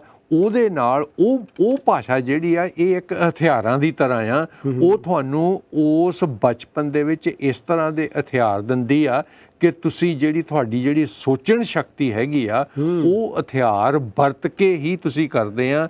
ਉਹ ਤੁਹਾਡੇ ਤੇ ਇੱਕ ਕਿਸਮ ਦੀ ਮੋਹਰ ਲੱਗ ਜਾਂਦੀ ਆ ਕਿ ਉਹ ਹਥਿਆਰਾਂ ਨੂੰ ਵਰਤ ਕੇ ਹੀ ਤੁਸੀਂ ਜ਼ਿੰਦਗੀ ਦੇ ਵਿੱਚ ਕਾਮਯਾਬ ਹੁੰਦੇ ਆ। ਬਹੁਤ ਵਧੀਆ ਤੁਸੀਂ ਗੱਲ ਕੀਤੀ ਹੈ। ਮੈਂ ਜੇ ਆਪਣੇ ਸਧਾਰਨ ਲਫ਼ਜ਼ਾਂ ਵਿੱਚ ਕਹਾਂ, ਜਿਵੇਂ ਕਿ ਅਸੀਂ ਗੱਲ ਕੀਤੀ ਹੈ ਕਿ ਜਹਾਜ਼ ਨੂੰ ਉਡਾਉਣ ਵਾਸਤੇ ਇੱਕ ਮੈਕੈਨਿਜ਼ਮ ਕੰਮ ਕਰਦਾ ਆ ਜੀ। ਸਪੋਜ਼ ਅਸੀਂ ਕੈਮਰਾ ਸਾਡੇ ਸਾਹਮਣੇ ਆ, ਕੈਮਰੇ ਵਿੱਚ ਇੱਕ ਇਹੋ ਜਿਹਾ ਮੈਕੈਨਿਜ਼ਮ ਹੈਗਾ ਜਿਹੜੀ ਸਾਡੀ ਆਵਾਜ਼ ਨੂੰ, ਸਾਡੀ ਤਸਵੀਰ ਨੂੰ, ਸਾਡੀ ਹੋਂਦ ਨੂੰ ਤੁਹਾਡੇ ਟੈਲੀਵਿਜ਼ਨ ਦੀ ਸਕਰੀਨ ਤੇ ਦਿਖਾ ਰਿਹਾ ਹੈਗਾ ਆ। ਜੀ। ਸੋ ਜੇ ਮੈਂ ਕਹਾਂ ਕਿ ਜਿਹੜੀ ਭਾਸ਼ਾ ਹੈਗੀ ਆ ਉਹ ਇਸ ਤਰ੍ਹਾਂ ਦਾ ਇੱਕ ਕੌਮ ਦੀ ਜੋ ਸਿਸਟਮ ਹੈਗਾ ਉਹਦਾ ਇੱਕ ਮੈਕੈਨਿਜ਼ਮ ਹੈਗਾ ਆ, ਔਰ ਜਿਵੇਂ ਕਹਿ ਦਈਏ ਕਿ ਸਾਡੇ ਲਹੂ ਵਿੱਚ ਜਿਵੇਂ ਨਾੜਾਂ ਵਿੱਚ ਲਹੂ ਵਗਦਾ ਹੈ, ਉਹ ਤੁਹਾਡੀ ਭਾਸ਼ਾ ਇਸ ਤਰ੍ਹਾਂ ਤੁਹਾਡੇ ਸਰੀਰ ਦੇ ਵਿੱਚ, ਤੁਹਾਡੇ ਦਿਮਾਗ ਦੇ ਵਿੱਚ ਇਸ ਤਰ੍ਹਾਂ ਉਹ ਆਪਣਾ ਜਿਹੜਾ ਹੈਗਾ ਆ ਸਫ਼ਰ ਜਾਰੀ ਰੱਖਦੀ ਆ। ਤੁਹਾਡੀ ਜਿਹੜੀ ਸਾਰੀ ਦੀ ਸਾਰੀ ਹੋਂਦ ਆ ਉਹ ਭਾਸ਼ਾ ਦੀ ਦੇਣ ਆ। ਜਦੋਂ ਤੁਸੀਂ ਭਾਸ਼ਾ ਖੋ ਗਈ ਉਸ ਵੇਲੇ ਤੁਹਾਡੀ ਹੋਂਦ ਵੀ ਖੋ ਹੋ ਜਾਂਦੀ ਆ। ਇਹਦੀ ਮੈਂ ਤੁਹਾਨੂੰ ਉਦਾਹਰਨ ਦਿੰਦਾ ਕਿ ਯੂਰਪ ਦੇ ਵਿੱਚ 200 ਸਾਲ ਪਹਿਲਾਂ ਲਤੀਨੀ ਦੇ ਵਿੱਚ ਸਾਰੀ ਪੜ੍ਹਾਈ ਕੀਤੀ ਜਾਂਦੀ ਸੀ ਜੀ, ਕਿਉਂਕਿ ਚਰਚਾਂ ਦਾ ਇੱਥੋਂ ਦੀ ਜ਼ਿੰਦਗੀ ਤੇ ਕੰਟਰੋਲ ਸੀ। ਚਰਚ ਦੀ ਭਾਸ਼ਾ ਜਿਹੜੀ ਉਹ ਲਤੀਨੀ ਸੀ ਕਿਉਂਕਿ ਉਹ ਬਾਈਬਲ ਦੀ ਭਾਸ਼ਾ ਸੀਗੀ। 200 ਸਾਲ ਪਹਿਲਾਂ ਅੰਗਰੇਜ਼ਾਂ ਨੇ, ਫਰਾਂਸੀਸੀਆਂ ਨੇ, ਜਰਮਨਾਂ ਨੇ ਇਹ ਫੈਸਲਾ ਕੀਤਾ ਕਿ ਬਈ ਲਤੀਨੀ ਕਿਉਂਕਿ ਇਹ ਬਾਹਰੀ ਭਾਸ਼ਾ ਹੈ, ਇਹ ਲੋਕ ਆਮ ਨਹੀਂ ਵਰਤਦੇ ਹੈਗੇ, ਉਹਨੂੰ ਬਦਲ ਕੇ ਮਾਤ ਭਾਸ਼ਾ ਦੇ ਵਿੱਚ ਜਿਹੜੀ ਹੈਗੀ ਆ ਸਿੱਖਿਆ ਆ ਉਹ ਦਿੱਤੀ ਜਾਵੇ। ਅੱਜ ਤੋਂ 200-250 ਸਾਲ ਪਹਿਲਾਂ ਇਹਨਾਂ ਨੇ ਉਹਨੂੰ ਬਦਲਿਆ। ਹੁਣ ਦੇਖੋ ਇਹ ਕਿੰਨੀਆਂ ਤਰੱਕੀਆਂ ਤੇ ਹੈਗੇ ਆ। ਮੇਰੇ ਖਿਆਲ ਦੇ ਵਿੱਚ ਥੋੜੀ ਤਸਵੀਰ ਨੂੰ ਆਪਾਂ ਹੋਰ ਆਪਾਂ ਸਪਸ਼ਟ ਕਰੀਏ ਕਿ 200 ਸਾਲ ਪਹਿਲਾਂ ਅੰਗਰੇਜ਼ੀ ਭਾਸ਼ਾ ਦਾ ਕੋਈ ਸਥਾਨ ਨਹੀਂ ਸੀਗਾ, ਬਿਲਕੁਲ ਨਹੀਂ, ਜਾਂ ਕੋਈ ਪੁੱਛ ਪ੍ਰਤੀਤ ਨਹੀਂ ਸੀ। ਪਰ ਹੁਣ ਇਹ ਦੇਖਣਾ ਹੈਗਾ ਉਹਦੇ ਪਿੱਛੇ ਕਿਹੜੀ ਤਾਕਤ, ਕਿਹੜਾ ਮੈਕੈਨਿਜ਼ਮ ਕੰਮ ਕਰਦਾ ਸੀਗਾ ਜਿਸ ਨੇ ਏਡੀ ਵੱਡੀ ਤਬਦੀਲੀ ਲਿਆਂਦੀ ਹੈਗੀ ਆ, ਜਾਂ ਭਾਸ਼ਾ ਦੇ ਖੇਤਰ ਦੇ ਵਿੱਚ ਐਡਾ ਵੱਡਾ ਇਨਕਲਾਬ ਲਿਆਂਦਾ ਹੈਗਾ ਆ ਕਿ ਲਤੀਨੀ ਭਾਸ਼ਾ ਨੂੰ ਪਿੱਛੇ ਪਾ ਕੇ ਅੰਗਰੇਜ਼ੀ ਭਾਸ਼ਾ ਨੂੰ ਅੱਗੇ ਕੀਤੀ ਗਈ ਆ। ਇਹਦੇ ਵਿੱਚ ਕਿਹੜੀ ਵਿਚਾਰਧਾਰਾ ਤੁਹਾਡੇ ਖਿਆਲ ਤਾਕਤ ਜਿਹੜੀ ਸੀ ਉਹ ਕੰਮ ਕਰਦੀ ਸੀ? ਦੇਖੋ ਉਨੀ ਦਿਨੀ ਜਿਹੜੀ ਇੰਗਲੈਂਡ ਦੇ ਵਿੱਚ ਸਿਚੁਏਸ਼ਨ ਇਹ ਸੀ ਕਿ ਇਹਨਾਂ ਦੇ ਜਿਹੜੇ ਵਿਦਵਾਨ ਸੀਗੇ, ਹੁਣ ਜਿੱਦਾਂ 2 ਯੂਨੀਵਰਸਿਟੀਆਂ ਲੈ ਲਓ, ਉਸ ਵੇਲੇ ਕੈਂਬਰਿਜ ਤੇ ਆਕਸਫੋਰਡ ਸੀਗੇ ਜੀ, ਔਰ ਉਹਨਾਂ ਯੂਨੀਵਰਸਿਟੀਆਂ ਨੂੰ ਰਨ ਕਰਨ ਵਾਲੇ ਜਿਹੜੇ ਧਨਾੜ ਸੀਗੇ ਉਹ, ਔਰ ਜਿਹੜੇ ਵਿਦਵਾਨ ਉਹਨਾਂ ਯੂਨੀਵਰਸਿਟੀਆਂ 'ਚ ਕੰਮ ਕਰਦੇ ਸੀ, ਉਹਨਾਂ ਨੇ ਇਹ ਰੀਅਲਾਈਜ਼ ਕੀਤਾ ਕਿ ਅਸੀਂ ਆਪਣੇ ਦੂਸਰੇ ਵਿਦਿਅਕ ਪੱਧਰ ਤੇ, ਇੰਟੈਲੈਕਚੁਅਲ ਲੈਵਲ ਤੇ ਤਾਂ ਅਸੀਂ ਉਹ ਪੜ੍ਹ ਸਕਦੇ ਹਾਂ, ਕਿਉਂਕਿ ਨਿਊਟਨ ਜਿਹੜਾ ਸੀ ਉਹਦੀ ਸਾਰੀ ਦੀ ਸਾਰੀ ਪੜ੍ਹਾਈ ਜਿਹੜੀ ਸੀ ਉਹ ਲਤੀਨੀ 'ਚ ਸੀ। ਉਹਦੀਆਂ ਜਿੰਨੀਆਂ ਵੀ ਕਿਤਾਬਾਂ ਹੈਗੀਆਂ ਸਾਰੀਆਂ ਲਤੀਨੀ ਦੇ ਵਿੱਚ ਆ। ਔਰ ਇਹਨਾਂ ਲੋਕਾਂ ਨੇ ਇਹ ਰੀਅਲਾਈਜ਼ ਕੀਤਾ ਕਿ ਜੇਕਰ ਅਸੀਂ ਸਾਇੰਸ ਨੂੰ ਜਾਂ ਜਿਹੜੀ ਸਿੱਖਿਆ ਆ ਜਾਂ ਵਿੱਦਿਆ ਆ ਇਹਨੂੰ ਸਾਰੇ ਲੋਕਾਂ ਤੱਕ, ਆਮ ਜਨਤਾ ਤੱਕ ਪਹੁੰਚਾਉਣਾ ਆ, ਤੇ ਉਹ ਲਤੀਨੀ ਦੇ ਰਾਹੀਂ ਨਹੀਂ ਪਹੁੰਚਾਇਆ ਜਾ ਸਕਦਾ। ਨਿਊਟਨ ਵਰਗੇ ਤਾਂ ਠੀਕ ਹੈ 1-2 ਬੰਦੇ ਸੀਗੇ ਜਿਨ੍ਹਾਂ ਦੇ ਵਿੱਚ ਕਾਬਲੀਅਤ ਵੀ ਸੀਗੀ, ਉਹ ਤਾਂ ਪੜ੍ਹ ਗਏ, ਲੇਕਿਨ ਜੇਕਰ ਤੁਸੀਂ ਆਪਣੀ ਜਨਤਾ ਨੂੰ ਜਾਗਰਤ ਕਰਨਾ ਹੈਗਾ, ਆਪਣੀ ਜਨਤਾ ਨੂੰ ਪੜ੍ਹਾਉਣਾ ਹੈਗਾ, ਤੇ ਉਹ ਜਿਹੜੀ ਸਿੱਖਿਆ ਆ ਉਹ ਤੁਹਾਨੂੰ ਸਿਰਫ ਤੇ ਸਿਰਫ ਆਪਣੀ ਮਾਤ ਭਾਸ਼ਾ ਦੇ ਵਿੱਚ ਦੇਣੀ ਹੋਊਗੀ, ਔਰ ਉਸ ਮਾਤ ਭਾਸ਼ਾ ਨੂੰ ਵਿਗਿਆਨਕ ਭਾਸ਼ਾ ਬਣਾ ਕੇ ਉਹਦਾ ਕੀਤਾ ਜਾ ਸਕਦਾ। ਕੀ ਤੁਹਾਡੇ ਖਿਆਲ ਦੇ ਵਿੱਚ ਇਹੀ ਪੈਟਰਨ ਜਿਹੜਾ ਇਹੀ ਫਾਰਮੂਲਾ ਹੈਗਾ ਕਿ ਗੁਰੂ ਨਾਨਕ ਦੇਵ ਜੀ ਨੇ ਇਹ ਦੇਖਿਆ ਕਿ ਜਿਹੜੀ ਉਹ ਗੱਲ ਕਹਿਣੀ ਚਾਹੁੰਦੇ ਆ ਉਹ ਲੋਕਾਂ ਦੀ ਭਾਸ਼ਾ ਵਿੱਚ ਦਿੱਤੀ ਜਾਵੇ, ਤਾਂ ਕਿ ਲੋਕਾਂ ਦੇ ਅੰਦਰ ਉਹ ਛੇਤੀ ਸਮਾ ਜਾਵੇ ਤਾਂ ਲੋਕੀ ਛੇਤੀ ਉਹਨੂੰ ਸਮਝ ਸਕਣ? ਬਿਲਕੁਲ। ਸੋ ਇਹਦਾ ਮਤਲਬ ਜਿਹੜੀ ਤੁਸੀਂ ਗੱਲ ਕੀਤੀ ਆ, ਜਿਹੜੀ ਲਤੀਨੀ ਭਾਸ਼ਾ ਦੀ ਉਸ ਵੇਲੇ ਸਥਿਤੀ ਸੀ, ਸਾਡੇ ਭਾਰਤ ਦੇ ਵਿੱਚ ਫਾਰਸੀ ਦੀ ਉਹ ਸਥਿਤੀ ਸੀ ਉਹਨਾਂ ਦਿਨਾਂ ਦੇ ਵਿੱਚ। ਭਾਵੇਂ ਫਿਰ ਅਸੀਂ ਜਿਹੜੀ ਤੁਸੀਂ ਗੱਲ ਕਰਦੇ ਆ ਇਹਨਾਂ ਵਿਦਵਾਨਾਂ ਦੀ ਗੱਲ ਕਰਦੇ ਆ, ਆਕਸਫੋਰਡ ਯੂਨੀਵਰਸਿਟੀ ਦੀ ਗੱਲ ਕਰਦੇ ਆ, ਆਪਾਂ ਕੈਂਬਰਿਜ ਯੂਨੀਵਰਸਿਟੀ ਦੀ ਗੱਲ ਕਰਦੇ ਆ, ਜਿਹੜੇ ਉਹਨਾਂ ਦੇ ਵਿਦਵਾਨ ਲੋਕ ਬੈਠੇ ਸਨ, ਉਹਨਾਂ ਦੀ ਹੀ ਤਰਜ ਜੇ ਕਹਿ ਦਈਏ ਗੁਰੂ ਨਾਨਕ ਦੇਵ ਜੀ ਤੋਂ ਵੀ ਉਹਨਾਂ ਦੀ ਜਿਹੜੀ ਸੋਚ ਆ ਉਹਦੇ ਨਾਲ ਕਾਫੀ ਰਲਦੀ ਮਿਲਦੀ ਲੱਗਦੀ ਤੁਹਾਨੂੰ। ਤੇ ਗੁਰੂ ਨਾਨਕ ਦੇਵ ਜੀ ਨੇ ਕਿਉਂ ਗੁਰਮੁਖੀ ਜਾਂ ਪੰਜਾਬੀ ਭਾਸ਼ਾ ਨੂੰ ਚੁਣਿਆ, ਔਰ ਖਾਸ ਤੌਰ ਦੇ ਉੱਤੇ ਸ਼ੇਖ ਫਰੀਦ ਜਿਹੜੇ ਕਿ 12ਵੀਂ ਸਦੀ ਵਿੱਚ ਹੋਏ ਆ, ਉਹਨਾਂ ਨੇ ਪੰਜਾਬੀ ਭਾਸ਼ਾ ਵਿੱਚ ਆਪਣਾ ਕਲਾਮ ਕਿਉਂ ਲਿਖਿਆ? ਕਰਕੇ ਉਹ ਲੋਕਾਂ ਦੀ ਬੋਲੀ ਸੀ। ਉਹ ਦੇਖੋ ਲੋਕਾਂ ਯੂਰਪੀਅਨ ਲੋਕਾਂ ਨੇ 200 ਸਾਲ ਬਾਅਦ ਦੇ ਵਿੱਚ ਰੀਅਲਾਈਜ਼ ਕੀਤਾ ਕਿ ਭਾਸ਼ਾ ਦੀ ਇੰਪੋਰਟੈਂਸ ਕਿੰਨੀ ਹੈਗੀ ਆ। ਤੁਸੀਂ ਗੁਰੂ ਨਾਨਕ ਦੇਵ ਜੀ ਦਾ ਨਾਮ ਲਿਆ ਹੈਗਾ, ਫਰੀਦ ਜੀ ਦਾ ਨਾਮ ਲਿਆ ਹੈਗਾ। ਉਹਨਾਂ ਨੇ, ਬਾਬਾ ਫਰੀਦ ਜੀ ਨੇ ਤਾਂ ਇਹ ਵੀ ਕਹਿ ਦਿੱਤਾ ਸੀਗਾ ਕਿ ਡੂੰਘੇ ਖੂਹ ਦੇ ਵਿੱਚ ਪਾਣੀ ਦਾ ਮੈਨੂੰ ਕੋਈ ਫਾਇਦਾ ਨਹੀਂ ਹੈਗਾ ਜੇਕਰ ਉਹ ਮੇਰੀ ਪਿਆਸ ਨਹੀਂ ਬੁਝਾ ਸਕਦਾ। ਬਿਲਕੁਲ। ਉਹਨਾਂ ਨੇ ਕਿਹਾ ਕਿ ਸੰਸਕ੍ਰਿਤ ਮੰਨ ਲਿਆ ਬਹੁਤ ਡੂੰਘੀ ਆ ਭਾਸ਼ਾ, ਇਹਦੇ ਵਿੱਚ ਬਹੁਤ ਗਿਆਨ ਹੈ, ਵਿਸ਼ਾਲ ਹੈਗਾ, ਡੂੰਘਾ ਗਿਆਨ ਹੈਗਾ, ਲੇਕਿਨ ਉਸ ਗਿਆਨ ਦਾ ਮੈਨੂੰ ਕੋਈ ਫਾਇਦਾ ਨਹੀਂ ਹੈਗਾ ਕਿਉਂਕਿ ਉਹ ਮੇਰੇ ਤੱਕ ਗਿਆਨ ਨਹੀਂ ਪਹੁੰਚਦਾ ਹੈਗਾ। ਇਸ ਲਈ ਉਹਨਾਂ ਨੇ ਕਿਹਾ ਸੀ ਕਿ ਜਿਹੜੀ ਲੋਕਾਂ ਦੀ ਭਾਸ਼ਾ ਆ ਉਹਨਾਂ ਨੂੰ ਗਿਆਨ ਵਿਗਿਆਨ ਦੀ ਭਾਸ਼ਾ ਬਣਾਇਆ ਜਾਵੇ ਤਾਂ ਹੀ ਸਮਾਜ ਤਰੱਕੀ ਕਰ ਸਕਦਾ। ਇਸੇ ਕਰਕੇ ਜਿਹੜੀ ਅੰਗਰੇਜ਼ੀ ਆ ਉਹਨੂੰ ਉਹਨਾਂ ਵਿਦਵਾਨਾਂ, ਪਤਾ ਕਿ ਉਹ ਲਤੀਨੀ ਤੋਂ ਅੰਗਰੇਜ਼ੀ ਕਿਸ ਤਰ੍ਹਾਂ ਇਹਨਾਂ ਨੇ ਬਣਾਈ, ਇਹਨਾਂ ਨੇ ਸਾਰੇ ਵਿਦਵਾਨ ਜਿਹੜੇ ਸੀ ਉਹ ਇਕੱਠੇ ਕੀਤੇ। ਕੈਂਬਰਿਜ ਯੂਨੀਵਰਸਿਟੀ ਦਾ ਐਗਜ਼ਾਮਪਲ ਲੈਂਦੇ ਆ, ਆਕਸਫੋਰਡ 'ਚ ਵੀ ਇਹੀ ਹੋਇਆ ਸੀ। ਉਹਨਾਂ ਨੂੰ ਇਕੱਠੇ ਕੀਤਾ, ਉਹਨਾਂ ਨੂੰ ਕਿਹਾ ਕਿ ਬਈ ਲਤੀਨੀ ਦੇ ਵਿੱਚ ਜੋ ਕੁਛ ਵੀ ਹੈਗਾ, ਉਹ ਲਤੀਨੀ ਦੇ ਮਾਸਟਰ ਸੀਗੇ, ਉਹ ਜਿਹੜੇ ਵਿਦਵਾਨ ਸੀਗੇ। ਉਹਨਾਂ ਨੂੰ ਕਿਹਾ ਕਿ ਬਈ ਲਤੀਨੀ ਤੋਂ ਜਿਹੜੇ ਵੀ ਸ਼ਬਦ ਨਹੀਂ ਹੈਗੇ ਅੰਗਰੇਜ਼ੀ ਦੇ ਵਿੱਚ, ਉਹਨਾਂ ਨੂੰ ਲਤੀਨੀ ਤੋਂ ਲੈ ਕੇ ਉਹਨਾਂ ਨੂੰ ਅੰਗਰੇਜ਼ੀਅਤ ਬਣਾਇਆ ਜਾਵੇ ਤਾਂ ਕਿ ਉਹ ਲੱਗਣ ਨਾ ਕਿ ਬਈ ਫੋੜਾ ਹੋਇਆ ਆ। ਉਹਨਾਂ ਨੂੰ ਲਤੀਨੀ ਸ਼ਬਦਾਂ ਨੂੰ ਅੰਗਰੇਜ਼ੀ ਦੇ ਵਿੱਚ ਸਮੋਇਆ ਗਿਆ ਔਰ ਉਸ ਭਾਸ਼ਾ ਨੂੰ ਖਾਣਾ ਖਿਲਾ ਕੇ ਤੇ ਉਹ ਬਿਲਕੁਲ ਲਤੀਨੀ ਦੇ ਬਰਾਬਰ ਦੀ ਲਿਆਂਦਾ ਔਰ ਉਹ ਤੋਂ ਬਾਅਦ ਇਹ ਇੰਨੀ ਵਧੀ ਕਿ ਲਤੀਨੀ ਨੂੰ ਵੀ ਪਿੱਛੇ ਮਾਰ ਕਰ ਗਈ ਔਰ ਕਿਤੇ ਦੀ ਕਿਤੇ ਪਹੁੰਚ ਗਈ ਹੈਗੀ ਆ। ਸੋ ਸਾਡੀ ਪੰਜਾਬੀ ਭਾਸ਼ਾ ਦੀ ਇਸ ਵੇਲੇ ਇਹੀ ਸਮੱਸਿਆ ਹੈਗੀ ਆ ਕਿ ਸਾਡਾ ਜਿਹੜਾ ਢਾਂਚਾ ਹੈਗਾ, ਸਾਡੀਆਂ ਸਰਕਾਰਾਂ ਜਾਂ ਸਾਡੇ ਲੋਕ ਵੀ ਹਜੇ ਤੱਕ ਇਹ ਨਹੀਂ ਸਮਝੇ ਕਿ ਇਸ ਭਾਸ਼ਾ ਦੀ ਅਹਿਮੀਅਤ ਕੀ ਆ। ਚਲੋ ਅਸੀਂ ਇਹ ਜਿਹੜੀ ਸਮੱਸਿਆ ਹੈਗੀ ਹੈ ਇਹਦੇ ਉੱਤੇ ਆਉਣ ਦਾ ਅਸੀਂ ਪੂਰਾ ਯਤਨ ਕਰਦੇ ਹਾਂ। ਜਿਹੜਾ ਅੱਜ ਦਾ ਪ੍ਰੋਗਰਾਮ ਹੈਗਾ ਪਿਆਰੇ ਦਰਸ਼ਕੋ, ਇਹ ਹੈਗਾ ਕਿ ਭਾਸ਼ਾ ਦਾ ਇਨਸਾਨ ਦੀ ਜ਼ਿੰਦਗੀ ਦੇ ਉੱਤੇ, ਇਨਸਾਨ ਦੀ ਹੋਂਦ ਦੇ ਉੱਤੇ, ਇਨਸਾਨ ਦੀ ਪਛਾਣ ਦੇ ਉੱਤੇ ਪੰਜਾਬੀ ਭਾਸ਼ਾ ਦਾ, ਮਾਫ ਕਰਨਾ, ਮਾਤ ਭਾਸ਼ਾ ਦਾ, ਭਾਵੇਂ ਉਹ ਕੋਈ ਮਾਤ ਭਾਸ਼ਾ ਵੀ ਹੋਵੇ, ਉਹਦਾ ਕੀ ਗੂੜਾ ਅਸਰ ਤਾਂ ਉਸ ਦੀ ਕੀ ਅਹਿਮੀਅਤ ਹੁੰਦੀ ਹੈਗੀ ਆ। ਹੁਣ ਅਸੀਂ ਦੇਖਦੇ ਹਾਂ ਕਿ ਪੰਜਾਬੀ ਭਾਸ਼ਾ ਜੋ ਗੁਰੂ ਨਾਨਕ ਦੇਵ ਜੀ ਤੋਂ, ਬਾਬਾ ਫਰੀਦ ਜੀ ਤੋਂ ਲੈ ਕੇ, ਭਾਵੇਂ ਉਹਨਾਂ ਦੀ ਜਿਹੜੀ ਸਕ੍ਰਿਪਟ ਸੀ ਉਹ ਵੱਖਰੀ ਸੀ ਪਰ ਜਿਹੜੀ ਬੋਲੀ ਸੀ ਉਹ ਪੰਜਾਬੀ ਸੀ ਉਹਨਾਂ ਦੀ। ਇਸ ਕਰਕੇ ਗੁਰੂ ਨਾਨਕ ਦੇਵ ਜੀ ਨੇ ਇਹ ਦੇਖਿਆ ਕਿ ਕਿਉਂ ਨਾ ਅਸੀਂ ਫਾਰਸੀ ਨੂੰ ਜਾਂ ਉਰਦੂ, ਜਿਹੜੀ ਫਾਰਸੀ ਜਿਹੜੀ ਸਕ੍ਰਿਪਟ ਹੈਗੀ ਆ ਜਿਹਨੂੰ ਅਸੀਂ ਉਰਦੂ ਕਹਿੰਦੇ ਆ, ਉਹ ਤੋਂ ਪਿੱਛਾ ਛਡਾ ਕੇ ਪੰਜਾਬੀਆਂ ਨੂੰ ਪੰਜਾਬੀ ਵਿੱਚ ਗੱਲ ਕੀਤੀ ਜਾਵੇ। ਔਰ ਗੁਰੂ ਅੰਗਦ ਦੇਵ ਜੀ ਨੇ ਫਿਰ ਉਹਨਾਂ ਨੂੰ ਗੁਰਮੁਖੀ ਅੱਖਰਾਂ ਦਾ 35 ਦਾ ਰੂਪ ਦਿੱਤਾ। ਸੋ ਇਹ ਜਿਹੜੀ ਹੁਣ ਸਿਚੁਏਸ਼ਨ ਅਸੀਂ ਦੇਖਦੇ ਹੈਗੇ ਆ ਕਿ ਉਦੋਂ ਗੁਰੂ ਨਾਨਕ ਦੇਵ ਜੀ ਨੂੰ ਕੀ ਲੋੜ ਪਈ ਸੀਗੀ ਕਿ ਉਸ ਵੇਲੇ ਜਿਹੜੀ ਸ਼ਾਹੀ ਭਾਸ਼ਾ ਸੀ ਫਾਰਸੀ, ਉਹਨੂੰ ਛੱਡ ਕੇ ਪੰਜਾਬੀ ਵੱਲ ਉਹਨਾਂ ਨੂੰ ਕਿਉਂ ਆਉਣਾ ਪਿਆ। ਉਹ ਅਸੀਂ ਹੁਣ ਦੇਖਿਆ ਹੈਗਾ ਕਿ ਜਿਵੇਂ ਬਰਤਾਨੀਆ ਦੇ ਜਿਹੜੇ ਵਿਦਵਾਨ ਲੋਕ ਸੀਗੇ, ਉਹਨਾਂ ਨੇ ਕੈਂਬਰਿਜ ਯੂਨੀਵਰਸਿਟੀ ਅਤੇ ਉਹਨਾਂ ਨੇ ਆਕਸਫੋਰਡ ਯੂਨੀਵਰਸਿਟੀ ਤੋਂ ਇਹ ਜਿਹੜੀ ਮਦਦ ਲੈ ਕੇ ਲਤੀਨੀ ਤੋਂ ਅੰਗਰੇਜ਼ੀ ਨੂੰ ਡਿਵੈਲਪਮੈਂਟ ਵਾਸਤੇ ਕੀ ਕੀਤਾ। ਇਹੀ ਜਿਹੜੀ ਅਸੀਂ ਗੱਲ ਕਰਦੇ ਹਾਂ ਕਿ ਪੰਜਾਬੀ ਭਾਸ਼ਾ, ਜਿਵੇਂ ਕਿ ਗੱਲ ਕੀਤੀ ਹੈ ਬਲਦੇਵ ਜੀ ਨੇ, ਕਿ ਪੰਜਾਬੀ ਅੰਗਰੇਜ਼ੀ ਭਾਸ਼ਾ ਦੇ ਵਿੱਚ ਬਹੁਤ ਸਾਰੀਆਂ ਹੋਰ ਭਾਸ਼ਾਵਾਂ ਦੇ ਬਹੁਤ ਸਾਰੇ ਸ਼ਬਦ, ਮੇਰੇ ਖਿਆਲ ਗ੍ਰੀਕ ਵੀ ਹੋ ਸਕਦੀ ਆ, ਲਾਤੀਨੀ ਵੀ ਹੋ ਸਕਦੀ ਆ, ਫਰੈਂਚ ਵੀ ਹੋ ਸਕਦੀ ਆ, ਸਪੈਨਿਸ਼ ਵੀ ਹੋ ਸਕਦੀ ਆ, ਉਹਨਾਂ ਨੂੰ ਸਮੋ ਕੇ ਉਹਨਾਂ ਦਾ ਜਿਹੜਾ ਰੂਪ ਆ ਉਹ ਉਹਨਾਂ ਦਾ ਅੰਗਰੇਜ਼ੀ ਬਣ ਗਿਆ। ਇਸੇ ਤਰ੍ਹਾਂ ਬਲਦੇਵ ਜੀ ਮੇਰੇ ਖਿਆਲ ਦੇ ਵਿੱਚ ਇਹਦੇ 'ਚ ਕੋਈ ਸ਼ੱਕ ਨਹੀਂ ਹੈਗੀ ਕਿ ਪੰਜਾਬੀ ਭਾਸ਼ਾ ਦੇ ਵਿੱਚ ਵੀ ਬਹੁਤ ਸਾਰੀਆਂ ਹੋਰ ਬੋਲੀਆਂ ਦੇ ਸ਼ਬਦ ਜਿਹੜੇ ਹੈਗੇ ਆ, ਸੰਸਕ੍ਰਿਤ ਦੀ ਗੱਲ ਕਰਦੇ ਆ, ਅਸੀਂ ਫਾਰਸੀ ਦੀ ਗੱਲ ਕਰਦੇ ਆ, ਉਹ ਵੀ ਜਿਵੇਂ ਹੁਣ ਸ਼ਬਦ ਗ੍ਰਿਫਤਾਰ ਹੈਗਾ ਆ, ਹੈ ਨਾ, ਹਿਰਾਸਤ ਹੈਗੀ ਆ, ਇਹ ਹੁਣ ਪੰਜਾਬੀ ਦੇ ਸ਼ਬਦ ਬਣ ਗਏ ਆ, ਖਬਰਾਂ ਹੋ ਗਈਆਂ ਆ, ਖਬਰ ਹੋ ਗਈ ਆ। ਸੋ ਇਹ ਜਿਹੜਾ ਪੰਜਾਬੀ ਦਾ ਰੂਪਨਾਮਾ ਬਣਿਆ ਹੈ। ਹੁਣ ਤੁਸੀਂ ਗੱਲ ਕੀਤੀ ਆ ਕਿ ਅਸੀਂ ਬੜੇ ਲੰਮੇ ਸਮੇਂ ਤੋਂ ਦੇਖ ਰਹੇ ਹੈਗੇ ਆ ਕਿ 47 ਦੇ ਵਿੱਚ ਦੇਸ਼ ਆਜ਼ਾਦ ਹੋ ਗਿਆ। ਔਰ ਦੂਜੀ ਗੱਲ ਤੁਸੀਂ ਪਹਿਲੀ ਗੱਲ ਕੀਤੀ ਆ ਕਿ ਅੰਗਰੇਜ਼ੀ ਭਾਸ਼ਾ ਨੂੰ ਡਿਵੈਲਪਮੈਂਟ ਕਰਕੇ ਔਰ ਦੂਜੀ ਦੁਨੀਆ ਦੇ ਉੱਤੇ ਜਿੱਥੇ ਵੀ ਰਾਜ ਕੀਤਾ, ਉਹਦੇ ਪ੍ਰਬੰਧ ਨੂੰ ਅੰਗਰੇਜ਼ੀ ਦੇ ਵਿੱਚ ਚਲਾਉਣ ਵਾਸਤੇ ਉਹਨਾਂ ਨੇ ਆਪਣੀ ਅੰਗਰੇਜ਼ੀ ਨੂੰ ਦੂਜਿਆਂ ਮੁਲਕਾਂ ਵਿੱਚ ਫੈਲਾਇਆ, ਉਹਨਾਂ ਲੋਕਾਂ ਦੇ ਉੱਤੇ ਲਾਗੂ ਕੀਤਾ, ਉਹਨਾਂ ਨੂੰ ਪੜ੍ਹਾਇਆ। ਪਰ ਕੀ ਵਜ੍ਹਾ ਸੀ ਸਪੇਨ, ਜਰਮਨ, ਰਸ਼ੀਅਨ ਲੋਕ ਉਹਨਾਂ ਨੇ ਇਸ ਅੰਗਰੇਜ਼ੀ ਦੇ ਗਲਬੇ ਨੂੰ ਆਪਣੇ ਉੱਤੇ ਨਹੀਂ ਲਿਆ। ਤੁਸੀਂ ਉਹ ਇਸੇ ਕਰਕੇ ਨਹੀਂ ਲਿਆ। ਪਹਿਲੀ ਤਾਂ ਗੱਲ ਕਿ ਉਹਨਾਂ ਦੀਆਂ ਆਪਣੀਆਂ ਭਾਸ਼ਾਵਾਂ ਜਿਹੜੀਆਂ ਸੀਗੀਆਂ ਉਹ ਅੰਗਰੇਜ਼ੀ ਜਿੰਨੀਆਂ ਹੀ ਡਿਵੈਲਪ ਹੋਈਆਂ ਸੀ ਜਿੰਨੀਆਂ ਕਿ ਅੰਗਰੇਜ਼ੀ ਹੈਗੀ ਆ।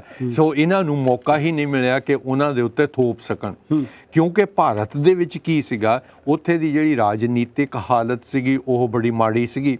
ਔਰ ਜੇਕਰ ਉੱਥੇ ਪੁਰਤਗੀਜ਼ ਆਏ ਆ ਉਹਨਾਂ ਨੇ ਆਪਣਾ ਰਾਜ ਕਾਇਮ ਕਰ ਲਿਆ, ਜਿਹੜੇ ਫਰਾਂਸੀਸੀ ਆਏ ਉਹਨਾਂ ਨੇ ਰਾਜ ਕਰਨ ਦੀ ਕੋਸ਼ਿਸ਼ ਕੀਤੀ।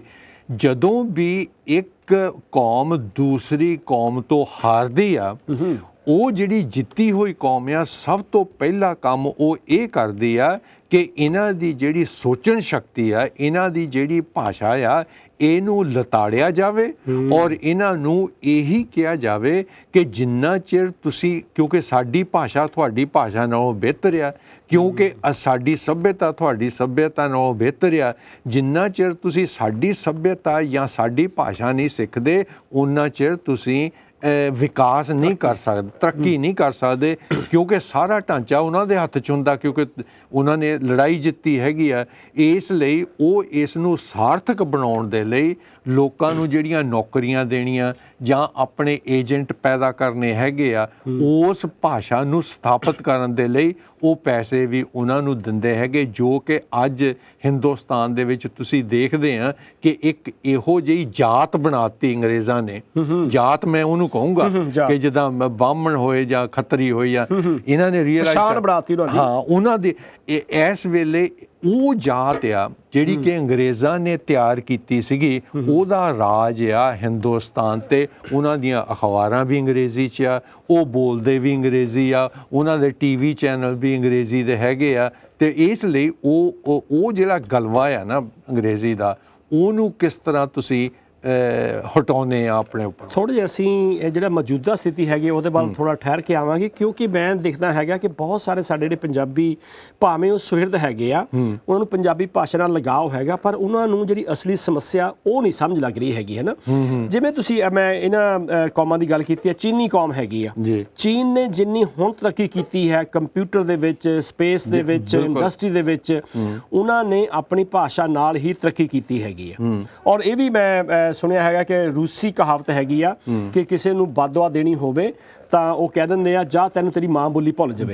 ਬਿਲਕੁਲ ਸਹੀ ਹੈ। ਸੋ ਅਸੀਂ ਇਹ ਦੇਖਾਂਗੇ ਕਿ ਜਿਹੜੀ ਅਸਲੀ ਜਿਹੜੀ ਸਮੱਸਿਆ ਹੈਗੀ ਆ 47 ਤੋਂ ਬਾਅਦ ਪੰਜਾਬ ਦੇ ਵਿੱਚ, ਜੇ ਕਹਿ ਦਈਏ ਕਿ ਅੰਗਰੇਜ਼ੀ ਦਾ ਗਲਬਾ ਅੱਗੇ ਨਾਲੋਂ ਵਧਿਆ ਹੈਗਾ, ਜਦ ਕਿ ਸਾਨੂੰ ਸਾਰੇ ਅਧਿਕਾਰ ਮਿਲ ਗਏ ਹੈਗੇ ਆ, ਜਦ ਕਿ ਸਾਡਾ ਰਾਜ ਪ੍ਰਬੰਧ ਹੈਗਾ ਆ, ਸਾਡੀ ਪੰਜਾਬੀ ਭਾਸ਼ਾ ਹੈਗੀ ਆ, ਸਾਡੇ ਗੁਰੂਆਂ ਨੇ ਸਾਨੂੰ ਇਹ ਪਿਰਤ ਪਾ ਕੇ ਦੱਸੀ ਹੈਗੀ ਆ, ਤਾਂ ਹੁਣ ਤੱਕ ਕਿਉਂ ਨਹੀਂ ਜਿਹੜੀਆਂ ਸਮੱਸਿਆ ਹੋਈਆਂ? ਤੁਸੀਂ ਥੋੜ੍ਹੀ ਜਿਹੀ ਜਿਹੜੀ ਅਸਲੀ ਸਮੱਸਿਆ ਦੀ ਗੱਲ ਕੀਤੀ, ਆਪਾਂ ਉਹਦੇ ਬਾਰੇ ਵੀ ਗੱਲ ਕਰਾਂਗੇ। ਤੇ ਆਓ ਅਸੀਂ ਜੁੜਦੇ ਹਾਂ ਸਾਡੇ ਬਹੁਤ ਹੀ ਸਤਿਕਾਰਯੋਗ ਮਹਿੰਦਰ ਸਿੰਘ ਜੀ ਸੇਖੋਂ, ਵਤਨ ਪੰਜਾਬ ਤੋਂ ਸਾਡੇ ਨਾਲ ਜੁੜੇ ਨੇ, ਔਰ ਬੜਾ ਹੀ ਇਹਨਾਂ ਦਾ ਬਹੁਤ ਵੱਡਾ ਯੋਗਦਾਨ ਹੈ।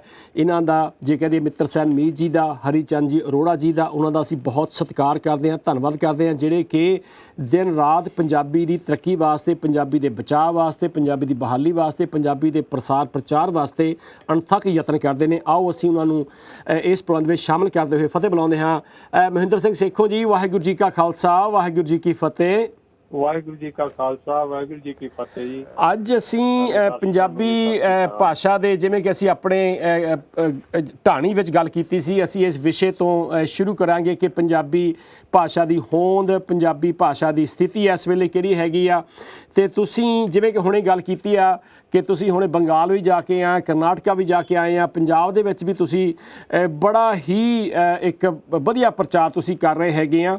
ਤੇ ਇਸ ਵੇਲੇ ਜਿਹੜੀ ਸਥਿਤੀ ਹੈਗੀ ਆ ਪੰਜਾਬ ਦੇ ਵਿੱਚ ਜਾਂ ਪਿਛਲੇ ਸਮੇਂ ਦੇ ਵਿੱਚ ਹੈਗੀ ਆ, ਥੋੜ੍ਹਾ ਜਿਹਾ ਉੱਥੋਂ ਆਪਾਂ ਸ਼ੁਰੂ ਕਰੀਏ ਤਾਂ ਕਿ ਸਾਡੇ ਜਿਹੜੇ ਕਾਲਰ ਹੈਗੇ ਆ, ਸਾਡੇ ਜਿਹੜੇ ਦਰਸ਼ਕ ਹੈਗੇ ਆ, ਉਹਨਾਂ ਨੂੰ ਪਤਾ ਲੱਗੇ ਅਸੀਂ ਕੀ ਗੱਲ ਕਰ ਰਹੇ ਹੈਗੇ ਆ। ਪੰਜਾਬ ਦੀ ਸਥਿਤੀ ਜੇ ਆਪਾਂ ਇਸ ਨੂੰ ਦੂਜਿਆਂ ਨਾਲ ਤੁਲਨਾ ਕਰੀਏ ਜੀ, ਆਪਾਂ ਕਾਫੀ ਪਿੱਛੇ ਆ ਜੀ। ਤੇ ਹੁਣੇ ਜੇ ਮੈਂ ਬੰਗਾਲ ਚ ਉੱਤੇ ਹੋ ਕੇ ਆਇਆ, ਇੱਕ ਕਲਕੱਤਾ ਪ੍ਰੈਸ ਕਲੱਬ ਦੇ ਵਿੱਚ ਮੀਟਿੰਗ ਸੀ ਜੀ। ਉੱਥੇ ਅਸਾਮ ਦੇ ਵਿੱਚ ਕੋਈ ਤਕਰੀਬਨ 38 ਲੱਖ ਜਿਹੜੇ ਬੰਗਾਲੀ ਨੇ, ਉਹਨਾਂ ਨੂੰ ਅੱਜ TV ਦੇ ਉੱਤੇ ਵੀ ਆ ਰਿਹਾ ਅਮਿਤ ਸ਼ਾਹ ਦਾ ਕਿ ਜਿਹੜੇ ਨਾਗਰਿਕ ਨਹੀਂ ਹੈ ਉਹਨਾਂ ਨੂੰ ਗੈਰ ਨਾਗਰਿਕ ਘੋਸ਼ਿਤ ਕੀਤਾ ਗਿਆ 38 ਲੱਖ ਬੰਦਿਆਂ ਨੂੰ। ਉਹਨਾਂ ਚੋਂ 30 ਲੱਖ ਹਿੰਦੂ ਨੇ ਤੇ 8 ਲੱਖ ਜਿਹੜੇ ਹੈਗੇ ਆ ਉਹ ਮੁਸਲਮਾਨ ਨੇ ਤੇ ਉਹ ਕੋਈ ਤਾਂ 100 ਸਾਲ ਤੋਂ ਵੀ ਰਹਿ ਰਿਹਾ ਇੱਥੇ। ਜੀ ਉਹਦਾ ਇੱਕ ਜਾਨੀ ਐਗਜ਼ਾਮਪਲ ਹੈਗਾ, ਇੱਕ ਫੌਜ ਦਾ ਅਫਸਰ ਸੀਗਾ ਸਮਾਨੁੱਲਾ, ਤੇ ਉਹ ਕਾਰਗਿਲ ਲੜਾਈ ਵੀ ਲੜ ਚੁੱਕਿਆ ਸੀ। ਅੱਛਾ ਜੀ। ਤੇ ਫਿਰ ਵੀ ਉਸ ਨੂੰ ਜਾਨੀ ਇੱਕ NRC ਇੱਕ ਕਾਨੂੰਨ ਹੈਗਾ ਤੇ ਸਿਟੀਜ਼ਨਸ਼ਿਪ ਦਾ, ਜੀ ਉਹਦੇ ਵਿੱਚ ਕਾਗਜ਼ ਪੱਤਰ ਨਾ ਹੋਣ ਕਰਕੇ ਤੇ ਉਹਨਾਂ ਨੂੰ ਗੈਰ ਹਿੰਦੁਸਤਾਨੀ ਮੰਨਿਆ ਜਾ ਰਿਹਾ। ਤੇ ਅਮਿਤ ਸ਼ਾਹ ਕਹਿੰਦੇ ਵੀ ਕੱਢਾਂਗੇ। ਤੇ ਇਹਦੇ ਖਿਲਾਫ ਜਿਹੜੀ ਉੱਥੇ ਪ੍ਰੈਸ ਕਲੱਬ ਦੇ ਵਿੱਚ ਇੱਕ ਚੰਗੇ ਲੇਖਕ ਨੇ ਇੱਕ ਕਿਤਾਬ ਹੀ ਲਿਖ ਦਿੱਤੀ ਆ ਵੀ ਇਹਦੀ ਚੀਜ਼ ਕੀ ਆ। ਤੇ ਉਹ ਕਹਿਣ ਦਾ ਮਤਲਬ ਆ ਉਹਨਾਂ ਦਾ ਸਾਰਾ ਤਬਕਾ ਹੀ ਜੁੜ ਜਾਂਦਾ ਉਹਦੇ ਨਾਲ ਜੀ। ਤੇ ਉੱਥੋਂ ਨਾਲ ਹੀ ਭਾਸ਼ਾ ਦੀ ਵੀ ਗੱਲ ਹੋਈ ਜੀ, ਕਿਵੇਂ ਭਾਸ਼ਾ ਨੂੰ ਮਾਰਿਆ ਜਾ ਰਿਹਾ, ਕਿਵੇਂ ਦੱਬਿਆ ਜਾ ਰਿਹਾ ਜੀ। ਤੇ ਉੱਥੇ ਚੰਗੀ ਗੱਲ ਇਹ ਆ ਕਿ ਉਹਨਾਂ ਦੇ ਨਾਲ ਜੁੜਨ ਦਾ ਮੌਕਾ ਮਿਲਿਆ, ਉਹਨਾਂ ਤੋਂ ਕਾਫੀ ਚੀਜ਼ਾਂ ਜਾਣਨ ਦਾ ਮੌਕਾ ਮਿਲਿਆ ਜੀ।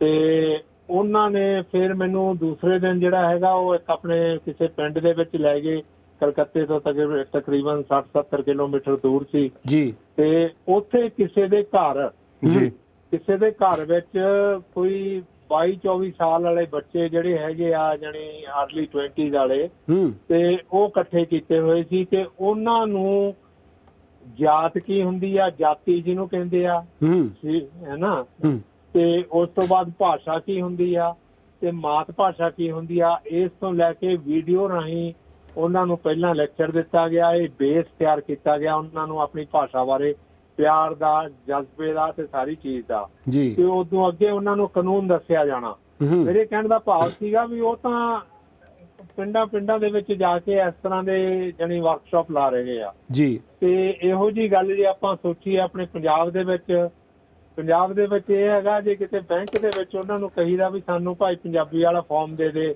ਜਾਂ ਇੱਥੇ ਕੀ ਲਿਖਿਆ ਹੋਇਆ ਦੱਸ ਦੇ, ਸਾਨੂੰ ਤਾਂ ਸਮਝ ਨਹੀਂ ਆ ਰਿਹਾ ਅੰਗਰੇਜ਼ੀ 'ਚ, ਤਾਂ ਉੱਥੇ ਆਪਣੇ ਪੰਜਾਬੀ ਇਸ ਗੱਲ ਦਾ ਜਾਨੀ ਬੁਰਾ ਮਨਾਉਂਦੇ ਆ ਵੀ ਇਹ ਤਾਂ ਸਾਡਾ ਟਾਈਮ ਖਰਾਬ ਕਰ ਰਿਹਾ ਜੀ, ਇਹ ਬੰਦਾ ਕੀ ਕਰੀ ਜਾ ਰਿਹਾ। ਜਾਨੀ ਜਜ਼ਬੇ ਦੀ ਘਾਟ ਆ ਤੇ ਉਸ ਤੋਂ ਬਾਅਦ ਕੰਮ ਬਹੁਤ ਕਰਨ ਵਾਲਾ, ਆਪਾਂ ਉਹਨਾਂ ਦੇ ਮੁਕਾਬਲੇ ਬਹੁਤ ਪਿੱਛੇ ਆ ਤੇ ਲੱਗੇ ਹੋਏ ਆ। ਪਰ ਹਾਂਜੀ, ਆਪਾਂ ਥੋੜਾ ਪੰਜਾਬ ਵੱਲ ਹੁਣ ਰੁਖ ਕਰਦੇ ਹੈਗੇ ਆ ਕਿ ਪਿਛਲੇ ਬੜੇ ਲੰਮੇ ਸਮੇਂ ਤੋਂ ਤੁਹਾਡੇ ਯਤਨ ਹੋ ਰਿਹਾ ਤੇ ਡਾਕਟਰ ਬਲਦੇਵ ਸਿੰਘ ਕੰਦੋਲਾ ਜੀ ਮੇਰੇ ਨਾਲ ਬੈਠੇ ਨੇ, ਉਹ ਵੀ ਆਪ ਜੀ ਨੂੰ ਅਸੀਂ ਤੁਹਾਨੂੰ ਇੱਕ ਦੋ ਸਵਾਲ ਕਰਾਂਗੇ ਤੇ ਨਾਲ ਅਸੀਂ ਵਿਚਾਰ ਨੂੰ ਅੱਗੇ ਤੋੜਨ ਦਾ ਵੀ ਯਤਨ ਕਰਾਂਗੇ, ਕਿਉਂਕਿ ਸਾਡਾ ਜਿਹੜਾ ਪ੍ਰੋਗਰਾਮ ਹੈਗਾ ਅੱਜ ਲਾਈਵ ਸ਼ੋਅ ਹੈਗਾ, ਬਹੁਤ ਸਾਰੇ ਮੁਲਕਾਂ ਦੇ ਵਿੱਚ ਸਿੱਖ ਚੈਨਲ ਨੂੰ ਦੇਖਿਆ ਜਾ ਰਿਹਾ ਹੈ। ਅਸੀਂ ਬੇਨਤੀ ਕਰਾਂਗੇ ਆਪਣੇ ਦਰਸ਼ਕਾਂ ਨੂੰ ਵੀ ਕਿ ਸਾਡੀ ਗੱਲਬਾਤ ਸੁਣ ਕੇ ਤੁਸੀਂ ਸਾਨੂੰ ਜ਼ਰੂਰ ਫੋਨ ਕਰੋ ਬਾਅਦ ਵਿੱਚ, ਤੇ ਤੁਸੀਂ ਇਸ ਭਾਸ਼ਾ ਦੇ ਬਾਰੇ ਸੰਬੰਧ ਵਿੱਚ ਤੁਸੀਂ ਕੀ ਕਹਿਣਾ ਚਾਹੁੰਦੇ ਹੋ, ਕੀ ਮਹਿਸੂਸ ਕਰਦੇ ਆ ਡਾਕਟਰ ਬਲਦੇਵ ਜੀ?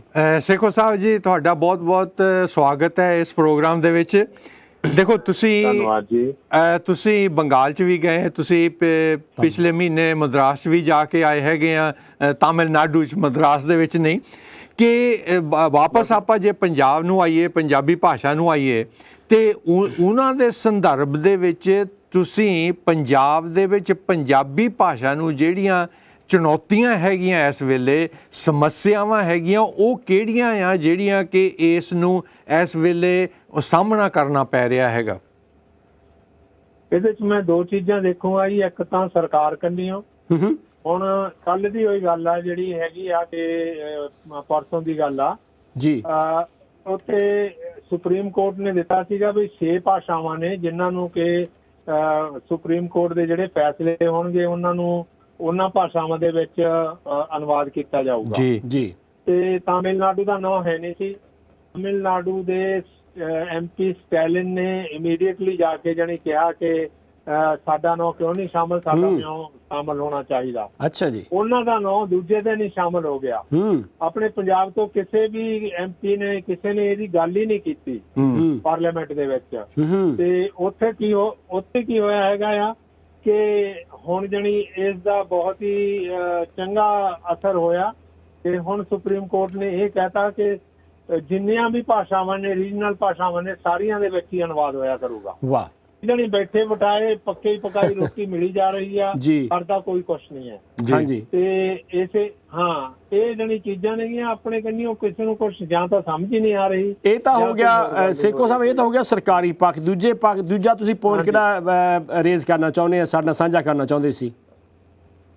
ਹਾਂਜੀ, ਪੁਲਿਸ ਨੇ ਹੁਣ ਜਿਹੜੀ ਹੈਗੀ ਆ, ਦੇਖੋ ਆਪਣਾ ਭਾਸ਼ਾ ਐਕਟ ਬਣੀ ਹੋਈ ਆ ਆਪਣੀ 2008 ਦੇ ਵਿੱਚ ਤਰਮੀਮ ਹੋਈ, ਹਾਂਜੀ ਤੇ ਉਸ ਦੇ ਵਿੱਚ ਕਿਹਾ ਗਿਆ ਕਿ ਸਾਰਾ ਸਰਕਾਰੀ ਕੰਮਕਾਜ ਜਿਹੜਾ ਹੈਗਾ ਪੰਜਾਬੀ ਭਾਸ਼ਾ 'ਚ ਹੋਊਗਾ। ਜੀ। ਫਿਰ ਜਦੋਂ ਪੰਜਾਬੀ ਭਾਸ਼ਾ ਪ੍ਰਸਾਰ ਭਾਈਚਾਰਾ ਨੇ ਕਾਫੀ ਚਿੱਠੀਆਂ ਲਿਖੀਆਂ ਵੀ ਇਹ ਕਿਉਂ ਨਹੀਂ ਕੀਤਾ ਜਾ ਰਿਹਾ, ਵੈਬਸਾਈਟ ਕਾਹਤੇ ਨਹੀਂ ਪੰਜਾਬੀ ਦੇ ਵਿੱਚ ਹੈ, ਹੁਣ ਵੀ ਅੰਗਰੇਜ਼ੀ 'ਚ ਜੀ। ਸਰਕਾਰੀ ਕੰਮਕਾਜ ਸਾਰਾ ਪੰਜਾਬੀ 'ਚ ਕਿਉਂ ਨਹੀਂ ਹੋ ਰਿਹਾ।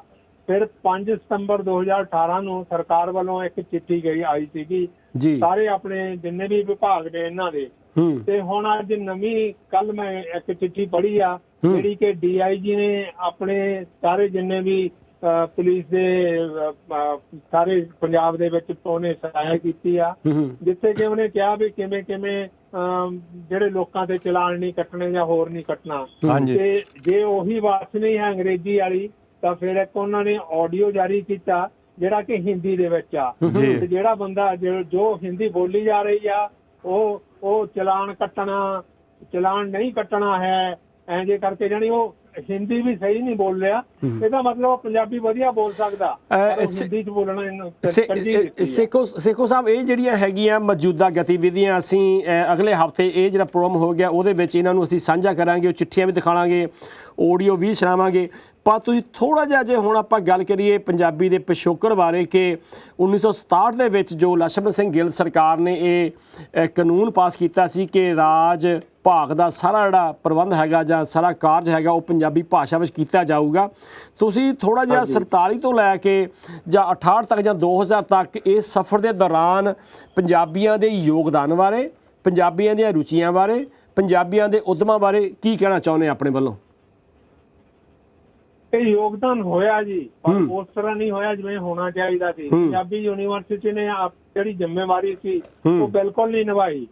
ਹੁਣ ਜਦੋਂ ਕਿ ਲੈ ਲਓ ਇੱਥੇ ਬਲਦੇਵ ਸਿੰਘ ਜੀ ਬੈਠੇ ਨੇ, ਇਹਨਾਂ ਨੇ ਇੰਨਾ ਵਧੀਆ ਇੰਸਕ੍ਰਿਪਟ ਕੀਬੋਰਡ ਬਣਾ ਕੇ ਦਿੱਤਾ ਹੋਇਆ ਜੀ, ਠੀਕ ਹੈ ਜੀ। ਉਦੋਂ ਬਾਅਦ ਯੂਨੀਕੋਡ ਪ੍ਰਣਾਲੀ ਚੱਲ ਰਹੀ ਆ, ਇਸ ਚੀਜ਼ ਨੂੰ ਚੰਗੀ ਤਰ੍ਹਾਂ ਲਾਗੂ ਹੀ ਨਹੀਂ ਕਰਵਾ ਸਕੇ ਤੇ ਇਸ ਨੂੰ ਪ੍ਰਮੋਟ ਨਹੀਂ ਕੀਤਾ ਗਿਆ। ਬਾਰ-ਬਾਰ ਜਾ ਕੇ ਮੈਨੂੰ ਅਫਸੋਸ ਨਾਲ ਕਹਿਣਾ ਪੈਂਦਾ ਹੈ ਕਿ ਬਲਦੇਵ ਸਿੰਘ ਜੀ ਇੱਥੇ ਪੰਜਾਬ ਆਏ ਤੇ ਇਹਨਾਂ ਨੂੰ ਕਿਸੇ ਨੇ ਉਂਗਲੀ ਨਹੀਂ ਫੜਾਈ, ਨਾ ਕਿਸੇ ਕਲਾ ਮੰਚ ਨੇ, ਨਾ ਕਿਸੇ ਯੂਨੀਵਰਸਿਟੀ ਨੇ। ਗੁਰੂ ਨਾਨਕ ਦੇਵ ਯੂਨੀਵਰਸਿਟੀ ਚ ਵੀ ਨਹੀਂ ਹੋਇਆ, ਪੰਜਾਬੀ ਯੂਨੀਵਰਸਿਟੀ ਦੇ ਵਿੱਚ ਵੀ ਕਿਸੇ ਨੇ ਉਂਗਲੀ ਨਹੀਂ ਫੜਾਈ। ਜਦੋਂ ਇੱਕ ਬੰਦਾ ਇੰਨਾ ਕੁਝ ਤੁਹਾਨੂੰ ਦੇ ਰਿਹਾ ਹੈਗਾ, ਤੁਸੀਂ ਲੈਂਦੇ ਕਿਉਂ ਨਹੀਂ? ਫੇਰ ਕਾਹਤੇ ਉਹ ਜਿਹੜੀਆਂ ਪੁਰਾਣੀਆਂ ਪਿਛੀਆਂ ਪਿਟੀਆਂ ਜਿਹਦੇ ਚ 1000 ਗਲਤੀਆਂ ਹੈਗੀਆਂ ਉਹ ਜਿਹੀਆਂ ਤੁਸੀਂ ਪ੍ਰਣਾਲੀਆਂ ਲੈ ਕੇ ਚੱਲ ਰਹੇ ਹੋ? ਤੇ ਬਾਕੀ ਦਾ ਜਿਹੜਾ ਹੈਗਾ ਹੁਣ ਦੇਖੋ ਆਹ 22 ਤਰੀਕ ਨੂੰ ਸ਼ਾਇਦ ਕੋਈ ਇੱਕ ਹੋਰ ਕਾਨਫਰੰਸ ਹੋਣੀ ਆ, ਉਹ ਵਿਗਿਆਨੀ ਭਾਸ਼ਾ ਵਿਗਿਆਨੀਆਂ ਨੇ ਕਰਨੀ ਆ, ਤੇ ਉੱਥੇ ਮੈਂ ਇੱਕ ਕਮੈਂਟ ਪਾਇਆ ਹੈਗਾ ਕੋਈ ਉੱਥੇ ਜਿਹੜੀ ਹੈਗੀ ਆ ਨਾ ਕਹਿਣੀ ਤੇ ਕਰਨੀ ਦਾ ਜਾਣੀ ਉਹ ਅਸਰ ਜਿਹਾ ਕਰਿਓ, ਉਹੀ ਕਿਹੋ ਜਿਹੜਾ ਕਰਨਾ ਹੈਗਾ, ਤੇ ਉਸ ਤੋਂ ਬਾਅਦ ਦੰਦ ਉਹੀ ਦਿਖਾਇਓ ਜਿਨ੍ਹਾਂ ਨਾਲ ਖਾਣਾ ਹੈਗਾ। ਕੋਈ ਦਿਖਾਇਓ ਹੋਰ ਤੇ ਖਾਓਗੇ ਹੋਰ, ਇਹ ਨਾ ਕਰਿਓ। ਬਿਲਕੁਲ ਇਹਦੇ ਹਾਂਜੀ ਸੇਖੋ ਸਾਹਿਬ ਜੀ, ਤੁਸੀਂ ਨਾ ਪੰਜਾਬੀ ਯੂਨੀਵਰਸਿਟੀ ਦੀ ਗੱਲ ਕੀਤੀ ਹੈਗੀ ਆ ਕਿ ਭਾਵੇਂ ਅਸੀਂ ਉਹਨਾਂ ਨੂੰ ਬਾਰ-ਬਾਰ ਕਹਿੰਦੇ ਆ ਕਿ ਪੰਜਾਬੀ ਯੂਨੀਵਰਸਿਟੀ ਸਥਾਪਿਤ ਕਰਨ ਦਾ ਮਕਸਦ ਹੀ ਪੰਜਾਬੀ ਭਾਸ਼ਾ ਨੂੰ ਅੱਗੇ ਵਧਾਉਣਾ ਸੀ, ਉਹ ਤਾਂ ਹੁਣ ਪੰਜਾਬੀ ਯੂਨੀਵਰਸਿਟੀ ਵਾਲੇ ਖੁਦ ਵੀ ਕਹਿ ਰਹੇ ਆ, ਕਹਿੰਦੇ ਆ ਕਿ ਮੰਨ ਲਿਆ ਕਿ ਸਾਡਾ ਮਕਸਦ ਸੀਗਾ, ਅਸੀਂ ਤਾਂ ਹੁਣ ਪ੍ਰੋਫੈਸ਼ਨਲ ਯੂਨੀਵਰਸਿਟੀ ਹੈਗੇ ਆ, ਸਾਡਾ ਪੰਜਾਬੀ ਭਾਸ਼ਾ ਦੇ ਨਾਲ ਕੋਈ ਲੈਣ ਦੇਣ ਨਹੀਂ ਹੈਗਾ।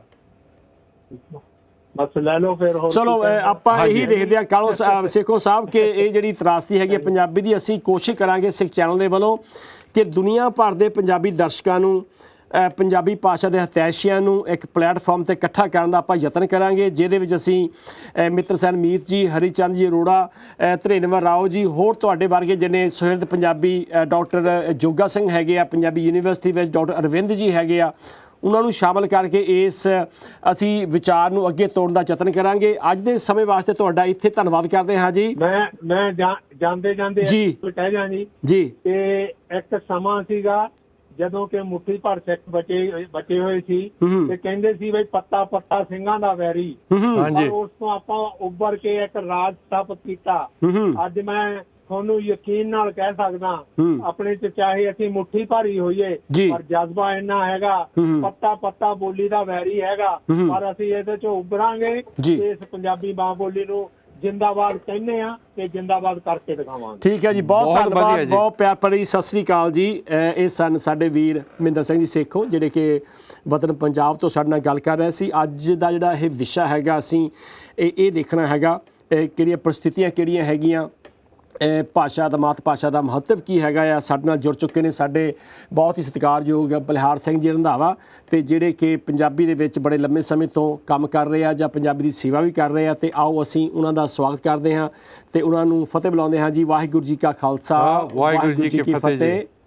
ਹਾਂ ਜੀ, ਚੰਦਰਪਾਲ ਜੀ ਤੁਹਾਨੂੰ ਤੇ ਬਲਦੇਵ ਜੀ ਹੋਰਾਂ ਨੂੰ, ਤੁਹਾਡੇ ਸਾਰੇ ਸਰੋਤਿਆਂ ਨੂੰ ਵਾਹਿਗੁਰੂ ਜੀ ਕਾ ਖਾਲਸਾ, ਵਾਹਿਗੁਰੂ ਜੀ ਕੀ ਫਤਿਹ ਜੀ। ਹਾਂ ਜੀ, ਤੁਹਾਡਾ ਪ੍ਰੋਗਰਾਮ ਮੈਂ ਸਵੇਰ ਵਾਲਾ ਵੀ ਸੁਣਿਆ ਤੇ ਹੁਣ ਵੀ ਸੁਣਦਾ। ਬਹੁਤ ਵਧੀਆ ਤੁਸੀਂ ਗਿਆਨ ਤੇ ਵਿਗਿਆਨ ਦੋਨੋਂ ਹੀ ਇਕੱਠੇ ਤੋਰ ਰਹੇ ਹੋ। ਪਹਿਲੀ ਤਾਂ ਗੱਲ ਖੁਸ਼ੀ ਦੀ ਇਹ ਮੈਨੂੰ ਹੋਈ ਆ ਕਿ ਇੱਕ ਦੀਰਘ ਰੋਗ ਨੂੰ ਪਛਾਣ ਕੇ ਤੇ ਉਹਦੇ ਹੱਲ ਵੱਲ ਤੁਰਨ ਲਈ ਅੱਜ ਕਦਮ ਚੁੱਕਿਆ ਤੁਸੀਂ ਜੀ। ਇਹ ਦੀਰਘ ਰੋਗ ਨੂੰ ਪਹਿਲਾਂ ਪਛਾਣਨ ਦੀ ਲੋੜ ਆ ਤੇ ਉਦੋਂ ਬਾਅਦ ਦੇ ਵਿੱਚ ਇਹਦੇ ਉਪਰਾਲੇ ਲਈ ਕਦਮ ਬਾਈ ਕਦਮ ਚੱਲਣ ਦੀ ਲੋੜ ਆ, ਕਿਉਂਕਿ ਕਾਲੇ ਇੱਕ ਦੋ ਐਪੀਸੋਡ ਦੇ ਵਿੱਚ ਜਾਂ ਥੋੜੇ ਸਮੇਂ ਦੇ ਵਿੱਚ ਇਹ ਗੱਲ ਨਹੀਂ ਬਣਨੀ ਜੀ।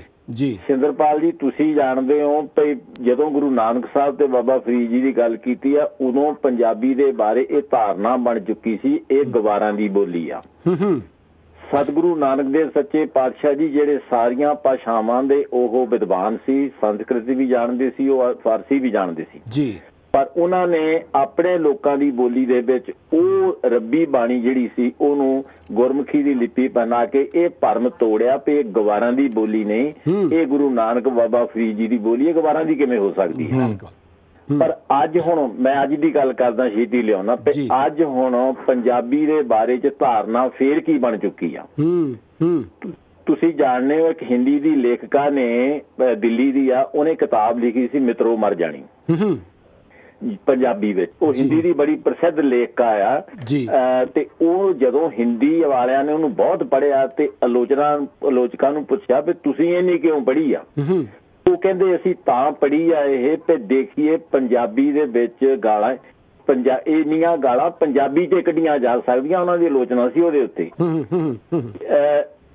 ਮਿੱਤਰੋ ਮਰ ਜਾਣੀ ਕਿਤਾਬ ਦੇ ਵਿੱਚ। ਉਹ ਧਾਰਨਾ ਜਿਹੜੀ ਆ ਕੀ ਅਸੀਂ ਉਹਨਾਂ ਦੀ ਉਸ ਧਾਰਨਾ ਨੂੰ ਅੱਜ ਜੋ ਪੰਜਾਬੀ ਸਾਡੇ ਪਰੋਸ ਕੇ ਦਿੱਤੀ ਜਾ ਰਹੀ ਆ। ਅਸੀਂ ਕਹਿੰਦੇ ਪੰਜਾਬੀ ਜੀ ਦੇਸਾਂ ਵਿਦੇਸਾਂ ਦੇ ਵਿੱਚ ਪੰਜਾਬੀ ਦੇ ਗੀਤ ਬਹੁਤ ਗਾਏ ਜਾ ਰਹੇ ਆ, ਲੋਕ ਨੱਚਦੇ ਆ, ਭੰਗੜੇ ਪਾਉਂਦੇ ਆ, ਪਰ ਗੌਰ ਨਾਲ ਦੇਖੋ ਕਿ ਕੀ ਉਹ ਗਵਾਰਾਂ ਤੋਂ ਵੀ ਗਿਰੀ ਹੋਈ ਭਾਸ਼ਾ ਨਹੀਂ ਜਿਹੜੀ ਹੁਣ ਵਰਤੀ ਜਾ ਰਹੀ ਆ। ਕੀ ਸੋ ਤੁਹਾਡਾ ਕਹਿਣ ਦਾ ਮਤਲਬ ਹੈਗਾ ਆਪਣੇ ਰੰਧਾਵਾ ਸਾਹਿਬ ਕਿ ਜਿਹੜੀ ਸਥਿਤੀ ਜਾਂ ਜਿਹੜਾ ਸਥਾਨ ਸਾਡੇ ਗੁਰੂ ਸਾਹਿਬ ਜੀ ਨੇ ਪੰਜਾਬੀ ਭਾਸ਼ਾ ਨੂੰ ਦਿੱਤਾ ਸੀ, ਉਹ ਸਾਡੇ ਲੋਕਾਂ ਨੇ ਆਪ ਹੀ ਉਹ ਵਿਗਾੜ ਦਿੱਤਾ ਤੇ ਵਿਗਾੜ ਰਹੇ ਨੇ। ਅਸੀਂ ਖੁਦ ਸਿੰਦਰਪਾਲ ਜੀ, ਆਪਣੇ ਬਲਦੇਵ ਜੀ, ਅਸੀਂ ਆਪਣੀ ਮਾਂ ਨੂੰ ਨਿਰਵਸਤਰ ਕਰ ਰਹੇ ਹਾਂ। ਬਿਲਕੁਲ, ਆਪਣੀ ਮਾਂ ਭਾਸ਼ਾ ਨੂੰ ਨਿਰਵਸਤਰ ਕਰ ਰਹੇ ਹਾਂ। ਦੱਸੋ ਕਿਹੜਾ ਲੀੜਾ ਹੈ ਜਿਹੜਾ ਉਹਦੇ ਸਰੀਰ ਉੱਤੋਂ ਅਸੀਂ ਨਹੀਂ ਉਧੇੜਿਆ। ਅਸੀਂ ਨਿਰਵਸਤਰ ਕਰਕੇ ਨਚਾ ਰਹੇ ਹਾਂ ਉਹਨੂੰ। ਆਪਣੇ ਗੀਤ ਸੁਣੋ, ਉਹਨਾਂ ਦੇ ਵਿੱਚ ਉਹਨਾਂ ਦੇ ਸ਼ਬਦ ਸੁਣੋ। ਤੁਸੀਂ ਬੈਠ ਕੇ ਤੁਸੀਂ ਮਾਂ ਭੈਣ ਦੇ ਸਾਹਮਣੇ ਦਾ ਕੀ ਤੁਸੀਂ ਦੋ ਦੋਸਤ ਬੈਠ ਕੇ ਨਹੀਂ ਸੁਣ ਸਕਦੇ। ਉਹ ਇਹਦੇ ਵਾਸਤੇ ਤੁਸੀਂ ਤਰੱਦਦ ਕੀਤਾ, ਹੋਰ ਵੀ ਸੱਜਣ ਕਰ ਰਿਹਾ। ਮੈਂ ਤੁਹਾਡੇ ਨਾਲ ਵੀ ਉਹਨਾਂ ਨਾਲ ਵੀ ਮੈਂ ਸ਼ਰੀਕ ਹਾਂ। ਜਿਹੜੀ ਗੱਲ ਬਲਦੇਵ ਜੀ ਉਹਨਾਂ ਸਵੇਰੇ ਕੀਤੀ ਨਾ, ਅਸੀਂ ਆਪਣੇ ਗਿਆਨ ਨੂੰ ਵਿਗਿਆਨਕ ਢੰਗ ਦੇ ਨਾਲ, ਜਿਹੜਾ ਸਾਡਾ ਗਿਆਨ ਦਾ ਤਰੀਕਾਕਾਰ ਹੈ ਨਾ, ਮੈਥਡ ਆ, ਉਹਨੂੰ ਵਿਗਿਆਨ ਵਿੱਚ ਲਿਆ ਹੀ ਨਹੀਂ ਸਕੇ ਅਸੀਂ। ਗੁਰੂ ਅਰਜਨ ਸਾਹਿਬ ਦਾ ਇੱਕ ਸ਼ਬਦ ਆ, ਉੱਪਰ ਬਣੇ ਆਕਾਸ਼ ਤਲੇ ਧਰ ਸੋਤੀ, ਦਹਿਦਸ ਚਮਕੇ ਬੀਜਲ ਮੁਖ ਕੋ ਜੋਤੀ, ਖੋਜ ਤੇ ਫਿਰਿਓ ਵਿਦੇਸ਼ ਪੀਓ, ਕਦ ਪਾਈਏ ਹਰ ਹਾਂ ਮਸਤਕ ਹੋਵੇ ਭਾਗਤਾਂ ਦਰ ਸਮਾਈਏ। ਜੇ ਮੱਥੇ ਦੀ ਸੋਚ ਤੁਹਾਡੀ ਉਡਾਰੀ ਮਾਰਦੀ ਆ ਤਾਂ ਉਹ ਅਗਾਸਾਂ ਬ੍ਰਹਮੰਡਾਂ ਖੰਡਾਂ ਦਾ ਤੁਹਾਨੂੰ ਚਾਨਣ ਹੋ ਸਕਦਾ। ਇਹ ਸਾਰਾ ਕੁਝ ਕਰਕੇ ਉਦੋਂ ਬਾਅਦ ਦਾ ਸ਼ਬਦ ਹੈ, ਡਿੱਠੇ ਸੱਭੇ ਥਾਪ ਨਹੀਂ ਤੁਧ ਜਿਹਾ। ਅਸੀਂ ਡਿੱਠੇ ਸੱਭੇ ਥਾਪ ਜਿਹਾ ਤਾਂ ਪੜ੍ਹਦੇ ਹਾਂ, ਪਰ ਇਹਦੀ ਭੂਮਿਕਾ ਜਿਹੜੀ ਹੈ ਸ਼ਬਦ ਦੀ, ਇਹਦੋਂ ਪਹਿਲਾ ਸ਼ਬਦ ਜਿਹੜਾ ਆ ਅਸੀਂ ਉਹ ਨਹੀਂ ਪੜ੍ਹਦੇ। ਗੁਰੂ ਅਰਜਨ ਦੇਵ ਜੀ ਤਾਂ ਦੁਆਬੇ ਤੋਂ ਬਾਹਰ ਨਹੀਂ ਗਏ, ਆਪਣੇ ਰਾਵੀ ਤੋਂ ਸਤਲੁਜ ਤੱਕ ਦਾ ਸਫ਼ਰ ਕੀਤਾ ਨਹੀਂ ਸਾਰਾ। ਉਹ ਕਹਿੰਦੇ ਡਿੱਠੇ ਸਭੇ ਥਾਵ, ਉਹ ਕਿਹੜੇ ਥਾਵ ਕਿਵੇਂ ਦੇਖ ਲੈ, ਉਹ ਮੈਥਡ ਕੀ ਆ, ਉਹ ਤਰੀਕਾਕਾਰ ਕੀ, ਉਹ ਗੁਰੂ ਅਰਜਨ ਦੇਵ ਜੀ ਦੱਸ ਗਏ। ਜਿਵੇਂ ਬਲਦੇਵ ਜੀ ਨੇ ਸਵੇਰੇ ਕਮਾਲ ਦੀਆਂ ਗੱਲਾਂ ਕਰੀਆਂ, ਅਸੀਂ ਆਪਣੇ ਗਿਆਨ ਦਾ ਤਰੀਕਾਕਾਰ ਵਿਗਿਆਨਕ ਢੰਗ ਦੇ ਨਾਲ ਅਸੀਂ ਦੱਸ ਨਹੀਂ ਸਕੇ ਪੱਛਮੀ ਦੇਸ਼ਾਂ ਨੂੰ, ਤੇ ਸਾਡੇ ਸਤਿਗੁਰੂ ਸੱਚੇ ਪਾਤਸ਼ਾਹ ਇਹ ਤਰੀਕਾਕਾਰ ਅੱਜ ਤੋਂ 400-500 ਸਾਲ ਪਹਿਲਾਂ ਦੱਸ ਗਏ ਆ। ਬਿਲਕੁਲ ਬਿਲਕੁਲ ਠੀਕ ਹੈ ਜੀ। ਰੰਧਾਵਾ ਸਾਹਿਬ, ਥੋੜਾ ਜਿਹਾ ਆਪਾਂ ਜੇ ਪੰਜਾਬ ਦੇ ਇਤਿਹਾਸ ਦੀ ਗੱਲ ਕਰਦੇ ਹਾਂ ਤੇ ਕਿਹੜੀਆਂ ਊਣਤਾਈਆਂ ਰਹਿ ਗਈਆਂ ਆ ਪ੍ਰਸ਼ਾਸਨ ਦੇ ਤੌਰ ਤੇ, ਲੀਡਰਾਂ ਵੱਲੋਂ, ਆਗੂਆਂ ਵੱਲੋਂ, ਕਿ ਇਸ ਦੀਰਘ ਰੋਗ ਦਾ ਕਿਸੇ ਨੇ ਇਹਨੂੰ ਸਮਝਣ ਦੀ ਜਾਂ ਪਛਾਣਨ ਦਾ ਯਤਨ ਨਹੀਂ ਕੀਤਾ? ਉਹਨਾਂ ਨੂੰ ਪਤਾ ਹੈਗਾ ਸਾਰਾ। ਇੱਕ ਮੈਂ ਦੱਸਾਂ ਤੇ ਜਿਵੇਂ ਤੁਹਾਡੇ ਤੇ ਕੋਈ ਕੁੰਡਾ ਨਹੀਂ ਹੈ, ਤੁਸੀਂ ਆਜ਼ਾਦ ਆ, ਗੁਰੂ ਨਾਨਕ ਬਾਬਾ ਫਰੀਦ ਜੀ ਦੀ ਗੱਲ ਕੀਤੀ ਆ, ਸਾਡੇ ਲੀਡਰਾਂ ਨੂੰ ਪਤਾ ਹੈਗਾ ਮਾਫ ਕਰਨਾ। ਉਹਨਾਂ ਦੇ ਹੱਥ ਬੰਨੇ ਹੋਏ ਆ, ਉਹਨਾਂ ਦੀ ਸੋਚ ਬੰਨੀ ਹੋਈ ਆ, ਉਹਨਾਂ ਦੀ ਮਾਨਸਿਕਤਾ ਗੁਲਾਮ ਕੀਤੀ ਹੋਈ ਆ। ਉਹ ਚਾਹੁੰਦੇ ਹੋਏ ਵੀ ਕੁਝ ਨਹੀਂ ਕਰ ਸਕਦੇ ਸ਼ਿੰਦਰਪਾਲ ਜੀ। ਇਹਦੇ ਉੱਤੇ ਇਹ ਵੱਖ ਵਿਛਾਇਆ, ਇਹਦੇ ਤੇ ਆਪਾਂ ਗੱਲ ਕਰਾਂਗੇ। ਚਾਹੁੰਦੇ ਹੋਏ ਵੀ, ਠੀਕ ਹੈ ਜੀ, ਉਹ ਕਿਉਂਕਿ ਉਹਨਾਂ ਨੂੰ ਚਾਹੁੰਦਿਆਂ ਹੋਇਆਂ ਵੀ ਧਰਮ ਦੇ ਨਾਂ ਤੇ ਚੌਧਰਾ ਕਰਨ ਵਾਲਿਆਂ ਨੂੰ ਉਹਨਾਂ ਨੂੰ ਕੁਰਸੀ ਨਹੀਂ ਸੰਸਦ ਵਿੱਚ ਮਿਲਦੀ ਜਿੰਨਾ ਚਿਰ ਕੋਈ ਤੁਹਾਡੀ ਪੰਜਾਬੀ ਦਾ, ਤੁਹਾਡੇ ਪੰਜਾਬ ਦਾ, ਤੁਹਾਡੇ ਸੱਭਿਆਚਾਰ ਦਾ, ਤੁਹਾਡੇ ਵਿਰਸੇ ਦਾ ਜਿੰਨਾ ਚਿਰ ਕਤਲ ਨਹੀਂ ਕਰਦੇ। ਮਾਫ ਕਰਨਾ, ਉਹਨਾਂ ਨੂੰ ਸੰਸਦ ਵਿੱਚ ਕੁਰਸੀ ਨਹੀਂ, ਜਿਹੜੀਆਂ 2 ਲੰਗੜੀਆਂ ਕੁਰਸੀਆਂ ਮਿਲੀਆਂ ਹੋਈਆਂ। ਠੀਕ ਹੈ ਰੰਧਾਵਾ ਸਾਹਿਬ, ਇਹਨਾਂ ਸ਼ਬਦਾਂ ਨਾਲ ਤੁਹਾਡਾ ਕਰ ਧੰਨਵਾਦ ਤੇ ਅਗਲੇ ਹਫ਼ਤੇ ਫਿਰ ਅਸੀਂ ਇਸ ਗੱਲ ਦਾ ਜਿਹੜਾ ਇਹ ਵਿਸ਼ਾ ਇਹਨੂੰ ਅੱਗੇ ਜਾਰੀ ਰੱਖਾਂਗੇ। ਤਦ ਤੱਕ ਲਈ ਅੱਛਾ, ਹੁਣ ਇੱਕ ਮੈਂ ਹੋਰ ਕਰਾਂ ਤੁਹਾਨੂੰ ਰਿਕੁਐਸਟ। ਹਾਂਜੀ, ਉਹ ਬੇਨਤੀ ਇਹ ਆ ਕਿ ਤੁਸੀਂ ਨਾ ਬੇਬਾਕ ਹੋ ਕੇ ਬੜੇ ਧੜੱਲੇ ਦੇ ਨਾਲ ਜਿਹੜੀ ਹੁਣ ਸਾਡਾ ਅੱਜ ਦੇ ਅਸੀਂ ਸਾਡੇ ਸਮਕਾਲੀ ਲੇਖਕ ਤੇ ਸਾਡੇ ਗਾਉਣ ਵਾਲੇ ਜਿਹੜੇ ਪੰਜਾਬੀ ਨੂੰ ਗਧੜਾ ਕਰਕੇ ਜਿਹੜੀ ਘਿਰਣ ਤੇ ਇਮੇਜ ਬਣਾ ਰਹੇ ਆ ਨਾ, ਇਹਦੇ ਵਾਸਤੇ ਇਹਨਾਂ ਨੂੰ ਝਾੜ ਪਾਓ। ਇੱਕ ਗੱਲ ਮੈਂ ਕਰਾਂ ਵੀ ਇੱਕ ਨਾ ਦੂਏ ਤੇ ਕੇਸ ਕੋਰਟ ਵਿੱਚ ਕੇਸ ਕੀਤਾ ਮਹਿਲਾ ਕਮਿਸ਼ਨ ਨੇ। ਇਹ ਮੈਂ ਕਿਤੇ ਹੋਰ ਵੀ ਗੱਲ ਕਹੀ ਸੀ ਤੇ ਕੀ ਕੋਰਟ ਵਿੱਚ ਕੇਸ ਚੱਲਿਆ ਤੇ ਇਹਨੂੰ ਠੱਲ ਪੈ ਜਾਊ? ਕਿ ਕੋਰਟ ਵਿੱਚ ਤਾਂ ਕੇਸ ਨਸ਼ੇੜੀਆਂ ਤੇ ਵੀ ਹੁੰਦੇ ਆ, ਕਾਤਲਾਂ ਤੇ ਵੀ ਹੁੰਦੇ ਆ, ਬਦਮਾਸ਼ਾਂ ਦੀ ਕੀ ਬਦਮਾਸ਼ੀ ਰੁਕ ਜਾਂਦੀ ਆ। ਜਿੰਨਾ ਚਿਰ ਅਸੀਂ ਆਪਣੀਆਂ ਸੱਥਾਂ ਵਿੱਚ ਲਾਹਨਤ ਨਹੀਂ ਪਾਉਂਦੇ। ਮਾਫ ਕਰਨਾ, ਇੱਕ ਮੁਜਰਮ, ਇੱਕ ਡਕੈਤ, ਇੱਕ ਬਦਮਾਸ਼ ਕੇ ਜਦ ਜੇਲ੍ਹ ਕੱਟ ਕੇ ਆਉਂਦਾ ਨਾ, ਉਹ ਪਹਿਲਾਂ ਨਾਲੋਂ ਜ਼ਿਆਦਾ ਚੌੜਾ ਹੋ ਕੇ ਤੁਰਦਾ, ਪਿੰਡ ਵਿੱਚ ਮੇਰਾ ਕੀ ਵਿਗਾੜ ਲਿਆ। ਠੀਕ ਹੈ ਰੰਧਾਵਾ ਸਾਹਿਬ, ਇਹ ਕਿ ਜਿਵੇਂ ਤੁਸੀਂ ਗੱਲ ਕੀਤੀ ਹੈ ਕਿ ਵੱਖਰਾ ਵਿਸ਼ਾ ਹੈ, ਬੜਾ ਵਿਸ਼ਾਲ ਵਿਸ਼ਾ, ਇਹਦੇ ਬਾਰੇ ਫੇਰ ਗੱਲ ਕਰਾਂਗੇ। ਪਰ ਤੁਸੀਂ ਆਪਣੀ ਭਾਸ਼ਾ ਉੱਤੇ, ਮੈਂ ਕਹਿੰਦਾ ਜ਼ਬਾਨ ਉੱਤੇ, ਪੰਜਾਬੀ ਜ਼ਬਾਨ ਉੱਤੇ ਤੁਸੀਂ ਅੱਜ ਸ਼ੁਰੂ ਕੀਤਾ, ਇਹਨੂੰ ਸਹਿਜੇ ਆਪਾਂ ਕਰਕੇ ਤਾਂ ਇਹਦਾ ਅਸਰ ਹੋਊਗਾ। ਮੈਂ ਤੁਹਾਡਾ ਬਹੁਤ ਧੰਨਵਾਦ ਕਰਦਾ ਦੋਨਾਂ ਵੀਰਾਂ ਦਾ। ਠੀਕ ਹੈ ਜੀ, ਵਾਹਿਗੁਰੂ ਜੀ ਕਾ ਖਾਲਸਾ, ਵਾਹਿਗੁਰੂ ਜੀ ਕੀ ਫਤਿਹ। ਜਿਸ ਬੋਲੀ ਉੱਤੇ, ਪਿਆਰੇ ਦਰਸ਼ਕੋ, ਜਿਸ ਬੋਲੀ ਉੱਤੇ ਗੁਰੂ ਸਾਹਿਬ ਦਾ ਥਾਪੜਾ ਹੈਗਾ, ਉਹ ਬੋਲੀ ਕਿਉਂ ਨਹੀਂ ਉਹ ਤਰੱਕੀ ਕਰ ਸਕਦੀ, ਕਿਉਂ ਹਲੇ ਵੀ ਉਹ ਗਵਾਰਾਂ ਦੀ ਬੋਲੀ ਸਮਝੀ ਜਾਂਦੀ ਹੈ, ਕਿਉਂ ਲਤਾੜੀ ਜਾ ਰਹੀ ਹੈਗੀ। ਆਪਾਂ ਜਿਹੜਾ ਚੀਰ ਹੜਨ ਦੀ ਗੱਲ ਕੀਤੀ ਹੈ ਰੰਧਾਵਾ ਸਾਹਿਬ ਨੇ, ਉਹਦੇ ਵਿੱਚ ਪੰਜਾਬੀ ਗੀਤਕਾਰ, ਪੰਜਾਬੀ ਲੇਖਕ ਵੀ ਉਨੇ ਹੀ ਜ਼ਿੰਮੇਵਾਰ ਨੇ ਜਿੰਨੇ ਕਿ ਕੋਈ ਵੀ ਬਲਾਤਕਾਰੀ ਹੋ ਸਕਦਾ ਹੈ। ਬਿਲਕੁਲ ਜੀ, ਔਰ ਅਸ਼ਲੀਲਤਾ ਨੂੰ ਠੱਲ ਪਾਉਣੀ ਮੇਰੇ ਖਿਆਲ ਸਾਡੇ ਪੰਜਾਬੀ ਮੁਆਸ਼ਰੇ ਵਾਸਤੇ ਸਭ ਤੋਂ ਵੱਡਾ, ਸਾਡੇ ਵਾਸਤੇ ਇੱਕ ਵੱਡੀ ਚੁਣੌਤੀ ਹੈਗੀ ਆ। ਪਰ ਮੈਂ ਜਿਵੇਂ ਇੱਕ ਗੱਲ ਕਹਿ ਦੇਵਾਂ ਕਿ ਮੈਂ ਕੁਝ ਦੋਸਤਾਂ ਨਾਲ ਸਾਡੀ ਗੱਲਬਾਤ ਹੋ ਰਹੀ ਸੀ ਕਿ ਪੰਜਾਬੀ ਭਾਸ਼ਾ ਦੇ ਮਸਲੇ ਇੰਨੇ ਹੈਗੇ ਆ। ਇਹ ਨਹੀਂ ਕਿ ਜਦੋਂ ਆਪਾਂ ਕੜਾਹ ਪ੍ਰਸ਼ਾਦ ਬਣਾਉਂਦੇ ਆ ਕਿ 3 ਚੀਜ਼ਾਂ ਚਾਹੀਦੀਆਂ ਸਾਨੂੰ, ਆਟਾ, ਘਿਓ ਤੇ ਖੰਡ ਚਾਹੀਦੀ ਆ, 3 ਚੀਜ਼ਾਂ ਚਾਹੀਦੀਆਂ, ਪ੍ਰਸ਼ਾਦ ਤਿਆਰ ਹੋ ਗਿਆ ਜਾਂ ਕੜਾਹ ਤਿਆਰ ਹੋ ਗਿਆ, ਹਨਾ। ਪਰ ਪੰਜਾਬੀ ਭਾਸ਼ਾ ਦੇ ਇੰਨੇ ਮਸਲੇ ਹੈਗੇ ਆ ਔਰ ਇੰਨੀਆਂ ਚੁਣੌਤੀਆਂ ਹੈਗੀਆਂ। ਬਲਦੇਵ ਜੀ, ਆਪਾਂ ਗੱਲ ਕੀਤੀ ਸੀ, ਤੁਸੀਂ ਕਾਲੋਂ ਸਾਹਿਬ, ਆਪਣਾ ਸੇਖੋਂ ਸਾਹਿਬ ਦੇ ਵਿਚਾਰ ਦੇ ਤਹਿਤ ਤੁਸੀਂ ਆਪਣੀ ਨਜ਼ਰ ਦੇ ਨਾਲ ਕਿਹੜੀਆਂ ਚੁਣੌਤੀਆਂ ਦੇਖਦੇ ਆ? ਦੇਖੋ, ਇੱਕ ਤਾਂ ਸੇਖੋਂ ਸਾਹਿਬ ਨੇ ਜੋ ਕਿਹਾ ਹੈਗਾ, ਰੰਧਾਵਾ ਜੀ ਨੇ ਕਿਹਾ ਕਿ ਬਈ ਉੱਥੇ ਦੇ ਜਿਹੜੇ ਲੇਖਕ ਆ ਜਾਂ ਜਿਹੜੇ ਸਾਡੇ ਤੇ ਪੰਜਾਬ ਤੇ ਰਾਜ ਕਰਦੇ ਆ, ਉਹਨਾਂ ਨੂੰ ਸਭ ਕੁਝ ਪਤਾ ਹੈ। ਮੈਂ ਥੋੜਾ ਜਿਹਾ ਇਹਦੇ ਨਾਲੋਂ ਅਲੱਗ ਪੁਆਇੰਟ ਆਫ ਵਿਊ ਰੱਖਦਾ। ਮੇਰਾ ਖਿਆਲ ਹੈ ਰੰਧਾਵਾ ਜੀ ਉਹਨਾਂ ਨੂੰ ਪਤਾ ਹੀ ਨਹੀਂ ਹੈਗਾ, ਕਿਉਂਕਿ ਮੈਂ ਤੇ ਚਿੰਦਰਪਾਲ ਜੀ ਪਿਛਲੇ 3-4 ਸਾਲਾਂ ਤੋਂ, ਸ਼ਾਇਦ ਜ਼ਿਆਦਾ ਹੀ ਸਮੇਂ ਤੋਂ ਉੱਥੇ ਬਾਰ-ਬਾਰ ਜਾ ਕੇ ਬਹੁਤ ਸਾਰੇ ਲੋਕਾਂ ਨਾਲ, ਜਿਹੜੇ ਰਾਜਨੀਤਿਕ ਆਗੂ ਆ ਉਹਨਾਂ ਨਾਲ ਵੀ ਗੱਲ ਕੀਤੀ ਹੈਗੀ ਹੈ, ਜਿਹੜੇ ਬੁੱਧੀਜੀਵੀ ਉਹਨਾਂ ਨਾਲ ਵੀ ਗੱਲ ਕੀਤੀ ਹੈਗੀ, ਔਰ ਉਹਨਾਂ ਨੂੰ ਪਤਾ ਹੀ ਨਹੀਂ ਹੈਗਾ ਕਿ ਭਾਸ਼ਾ ਦੀ ਸਮੱਸਿਆ ਹੈਗੀ ਕੀ ਆ। ਮੈਂ ਤੁਹਾਡੀ ਮੈਂ ਗੱਲ ਟੋਕੀ ਆ, ਮੈਂ ਜਿਹੜੀ ਤੁਸੀਂ ਗੱਲ ਕੀਤੀ ਆ, ਰੰਧਾਵਾ ਸਾਹਿਬ ਨੇ ਹੋਰ ਗੱਲ ਕੀਤੀ ਆ, ਲੇਖਕਾਂ ਦੀ ਗੱਲ ਕੀਤੀ ਆ, ਜਾਂ ਗੀਤਕਾਰਾਂ ਦੀ ਗੱਲ ਕੀਤੀ ਆ, ਜਾਂ ਗਾਇਕਾਂ ਦੀ ਗੱਲ ਕੀਤੀ ਆ। ਨਾਲ ਦੀ ਲੀਡਰਾਂ ਦੀ ਗੱਲ ਕੀਤੀ ਉਹਨੂੰ ਪਤਾ। ਤੁਹਾਡੀ ਗੱਲ ਨਾਲ ਮੈਂ ਇਸ ਕਰਕੇ ਸਹਿਮਤ ਹੈਗਾ ਆ ਕਿ ਇਕੱਲਾ ਇਹਨਾਂ ਲੋਕਾਂ ਨੂੰ ਹੀ ਨਹੀਂ, ਪਰ ਜਿੰਨੇ ਇੰਜੀਨੀਅਰਿੰਗ ਕਾਲਜਸ ਨੇ, ਇੰਜੀਨੀਅਰਿੰਗ ਯੂਨੀਵਰਸਿਟੀਜ਼ ਨੇ, ਉਹਨਾਂ ਦੇ ਜਿਹੜੇ ਉੱਥੋਂ ਦੇ ਵਿਦਵਾਨ ਜਿਹੜੇ ਪ੍ਰੋਫੈਸਰ ਹੈਗੇ ਆ, ਉਹਨਾਂ ਨੂੰ ਵੀ ਨਹੀਂ ਪਤਾ ਹੈਗਾ ਕਿ ਅਸਲੀ ਮਾਮਲਾ ਕੀ ਹੈ, ਮਾਮਲਾ ਕੀ। ਉਹਨਾਂ ਦੇ ਦਿਮਾਗਾਂ ਦੇ ਵਿੱਚ ਇਹ ਕੁੱਟ-ਕੁੱਟ ਕੇ ਭਰਿਆ ਆ ਕਿ ਜਿਹੜੀ ਗਿਆਨ ਤੇ ਵਿਗਿਆਨ ਆ ਉਹਦਾ ਮਤਲਬ ਹੈਗਾ ਅੰਗਰੇਜ਼ੀ ਭਾਸ਼ਾ। ਕਿ ਜਿਹੜਾ ਵਿਗਿਆਨ ਹੈਗਾ ਉਹ ਅੰਗਰੇਜ਼ੀ ਭਾਸ਼ਾ ਤੋਂ ਬਿਨਾਂ ਗਿਆਨ ਵੀ ਤੇ ਵਿਗਿਆਨ ਵੀ ਅੰਗਰੇਜ਼ੀ ਭਾਸ਼ਾ। ਅੱਛਾ, ਪੰਜਾਬ ਦੇ ਵਿੱਚ ਜਾਂ ਹਿੰਦੁਸਤਾਨ ਦੇ ਵਿੱਚ ਜੀ ਹਿੰਦੀ ਭਾਸ਼ਾ ਦਾ ਜਿਹੜਾ ਹੈ ਨਾ ਉਹਦਾ ਬਹੁਤ ਵਿਰੋਧ ਕੀਤਾ ਜਾਂਦਾ। ਸਾਡੀ ਕਾਲ ਰੈਡੀ ਹੈਗੀ ਆ ਤੇ ਉਹ ਜਿਹੜੀ ਹਿੰਦੀ ਭਾਸ਼ਾ ਦਾ ਐਡਾ ਹਊਆ ਬਣਾਇਆ ਆ, ਉਹ ਸਿਰਫ ਤੇ ਸਿਰਫ ਮੈਨੂੰ ਲੱਗਦਾ ਰਾਜਨੀਤਿਕ ਹਊਆ ਬਣਾਇਆ ਆ। ਹਿੰਦੀ ਭਾਸ਼ਾ ਦੇ ਵਿੱਚ ਵੀ ਕੋਈ ਇੰਨੀ ਤਾਕਤ ਨਹੀਂ ਹੈਗਾ ਕਿ ਉਹ ਦੂਜੀਆਂ ਭਾਸ਼ਾਵਾਂ ਨੂੰ ਮਾਰ ਸਕੇ, ਕਿਉਂਕਿ ਉਹ ਤਾਂ ਖੁਦ ਬਿਮਾਰ ਭਾਸ਼ਾ ਆ। ਅੱਛਾ, ਇਸ ਦੇ ਨਾਲ ਹੀ ਬਲਦੇਵ ਜੀ ਜਿਹੜਾ ਅਗਲਾ ਸਾਡਾ ਸਵਾਲ ਸਾਡੇ ਕਾਲਰ ਨੂੰ ਵੀ ਹੋਵੇਗਾ ਕਿ ਪੰਜਾਬ ਦੇ ਲੋਕ ਮਾਤ ਭਾਸ਼ਾ ਤੋਂ ਇਨਕਾਰੀ ਕਿਉਂ ਹਨ, ਭਾਵ ਕਿ ਹਰ ਗੱਲ, ਹਰ ਜਾਣਕਾਰੀ ਅੰਗਰੇਜ਼ੀ ਜਾਂ ਹਿੰਦੀ ਵਿੱਚ ਹੀ ਕਿਉਂ ਕਰਦੇ ਆ? ਇਹ ਫੈਸ਼ਨ ਹੈ ਜਾਂ ਗੁਲਾਮ ਮਾਨਸਿਕਤਾ ਹੈਗੀ ਆ? ਆਓ ਅਸੀਂ ਅਗਲੇ ਕਾਲਰ ਦਾ ਸਵਾਗਤ ਕਰਦੇ ਹਾਂ। ਹਾਂਜੀ, ਸਤਿ ਸ਼੍ਰੀ ਅਕਾਲ ਜੀ। ਸਤਿ ਸ਼੍ਰੀ ਅਕਾਲ ਜੀ। ਹਾਂਜੀ, ਕੌਣ ਸਾਹਿਬ ਤੇ ਕਿੱਥੋਂ ਬੋਲ ਰਹੇ ਹੋ ਜੀ? ਮੈਂ ਅਰਵਿੰਦਰ ਸਿੰਘ ਲੀਡਸ ਤੋਂ ਬੋਲ ਰਿਹਾ। ਹਾਂਜੀ ਅਰਵਿੰਦਰ ਸਿੰਘ ਜੀ, ਤੁਹਾਡਾ ਸਵਾਗਤ ਕਰਦੇ ਹਾਂ ਜੀ। ਕੀ ਹਾਲ ਚਾਲ, ਕੀ ਕਹਿਣਾ ਚਾਹੁੰਦੇ ਆ? ਬਸ ਆ ਜਿਹੜਾ ਤੁਸੀਂ ਸਵਾਲ ਕੀਤਾ ਨਾ, ਪਹਿਲਾਂ ਅਸੀਂ ਸਵਾਲ ਨੂੰ ਲਈਏ ਕਿ ਕੀ ਕਾਰਨ ਹੈ, ਅਸੀਂ ਉਸ ਤੋਂ ਮੁਨੱਕਰ ਕਿਉਂ ਹੈਗੇ। ਜੀ ਜੀ, ਇਹ ਗੱਲ ਪਹਿਲੇ ਅਸੀਂ ਇਸ ਨੂੰ ਵਰਣ ਵੰਡ ਦੇ ਵਿੱਚ ਇਸ ਨੂੰ ਅਸੀਂ ਇੱਕ ਹਿੱਸੇ ਨਾਲ ਜੋੜ ਦਿੱਤਾ, ਇਸ ਭਾਸ਼ਾ ਨੂੰ ਸਿੰਗਲ ਆਊਟ ਕਰ ਦਿੱਤਾ ਗਿਆ। ਇਹਦਾ ਕਾਰਨ ਇਹ ਹੈ ਕਿ ਉਹ ਮੁਨੱਕਰ ਹੋਏ ਨੇ। ਇਹ ਸਾਡੀ ਭਾਸ਼ਾ ਹੈ, ਸਾਡੇ ਪਿਓ ਦੀ ਭਾਸ਼ਾ ਹੈ, ਇਹ ਸਾਡੇ ਧਰਮ ਦੀ ਭਾਸ਼ਾ ਹੈ। ਜਦ ਇਸ ਨੂੰ ਇਸ ਢੰਗ ਨਾਲ ਸਿੰਗਲ ਆਊਟ ਕਰ ਦਿੱਤਾ ਗਿਆ ਤੇ ਬਾਕੀ ਕਹਿੰਦੇ ਖਸਮਾਂ ਨੂੰ ਖਾਓ। ਸੋ ਤੁਸੀਂ ਸੋਚਦੇ ਆ ਕਿ ਗੱਲ ਇਹ ਹੈ, ਹਾਂਜੀ, ਤੁਸੀਂ ਸੋਚਦੇ ਜਿਹੜੀ ਭਾਸ਼ਾ ਦੀ ਵੰਡ ਹੈ ਉਹ ਧਰਮ ਦੇ ਕਰਨ ਦਾ ਯਤਨ ਕਰ ਰਹੇ ਹੈਗੇ ਲੋਕ? ਬਿਲਕੁਲ ਬਿਲਕੁਲ ਬਿਲਕੁਲ, ਇਹ ਬਹੁਤ ਖਤਰਨਾਕ ਰੁਝਾਨ ਹੈਗਾ। ਜਦ ਕਿ ਭਾਸ਼ਾ ਉਸ ਏਰੀਏ ਦੇ, ਉਸ ਲੋਕੇ ਦੇ, ਉਸ ਛੋਟੇ ਜਿਹੇ ਇੱਕ ਵਤਨ ਦੇ ਸਾਰਿਆਂ ਦੀ ਭਾਸ਼ਾ ਹੈਗੀ ਔਰ ਸਾਰਿਆਂ ਦਾ ਸਾਂਝਾ ਸਾਰਾ ਹੱਕ ਹੈ। ਇਹਨੂੰ ਯੂਨੀਫਾਈਡ ਕਰਨ ਵਾਸਤੇ, ਇਹਦੀ ਯੂਨੀਫਿਕੇਸ਼ਨ ਵਾਸਤੇ ਇਹ ਜਿਹੜੀ ਗੱਲ ਸਾਰੇ ਪੰਜਾਬ ਦੇ ਪੰਜਾਬੀਆਂ, ਅਸੀਂ ਹੁਣ ਕਿਸ ਧਰਮ ਦੀ ਨਹੀਂ ਗੱਲ ਕਰਦੇ ਹੈਗੇ, ਸਾਰੇ ਪੰਜਾਬ ਦੇ, ਚਾਹੇ ਹਿੰਦੂ ਧਰਮ ਦੇ ਲੋਕ ਨੇ, ਚਾਹੇ ਮੁਸਲਮ ਨੇ, ਚਾਹੇ ਈਸਾਈ ਨੇ, ਚਾਹੇ ਉਹ ਸਿੱਖ ਨੇ, ਉਹਨਾਂ ਨੂੰ ਅਸੀਂ ਇੱਕ ਪਲੇਟਫਾਰਮ ਦੇ ਉੱਤੇ ਕਿਵੇਂ ਇਕੱਠੇ ਕਰਨ ਦਾ ਯਤਨ ਕਰ ਸਕਦੇ ਹਾਂ? ਕੀ ਯਤਨ ਹੋਣਾ ਚਾਹੀਦਾ ਹੈਗਾ?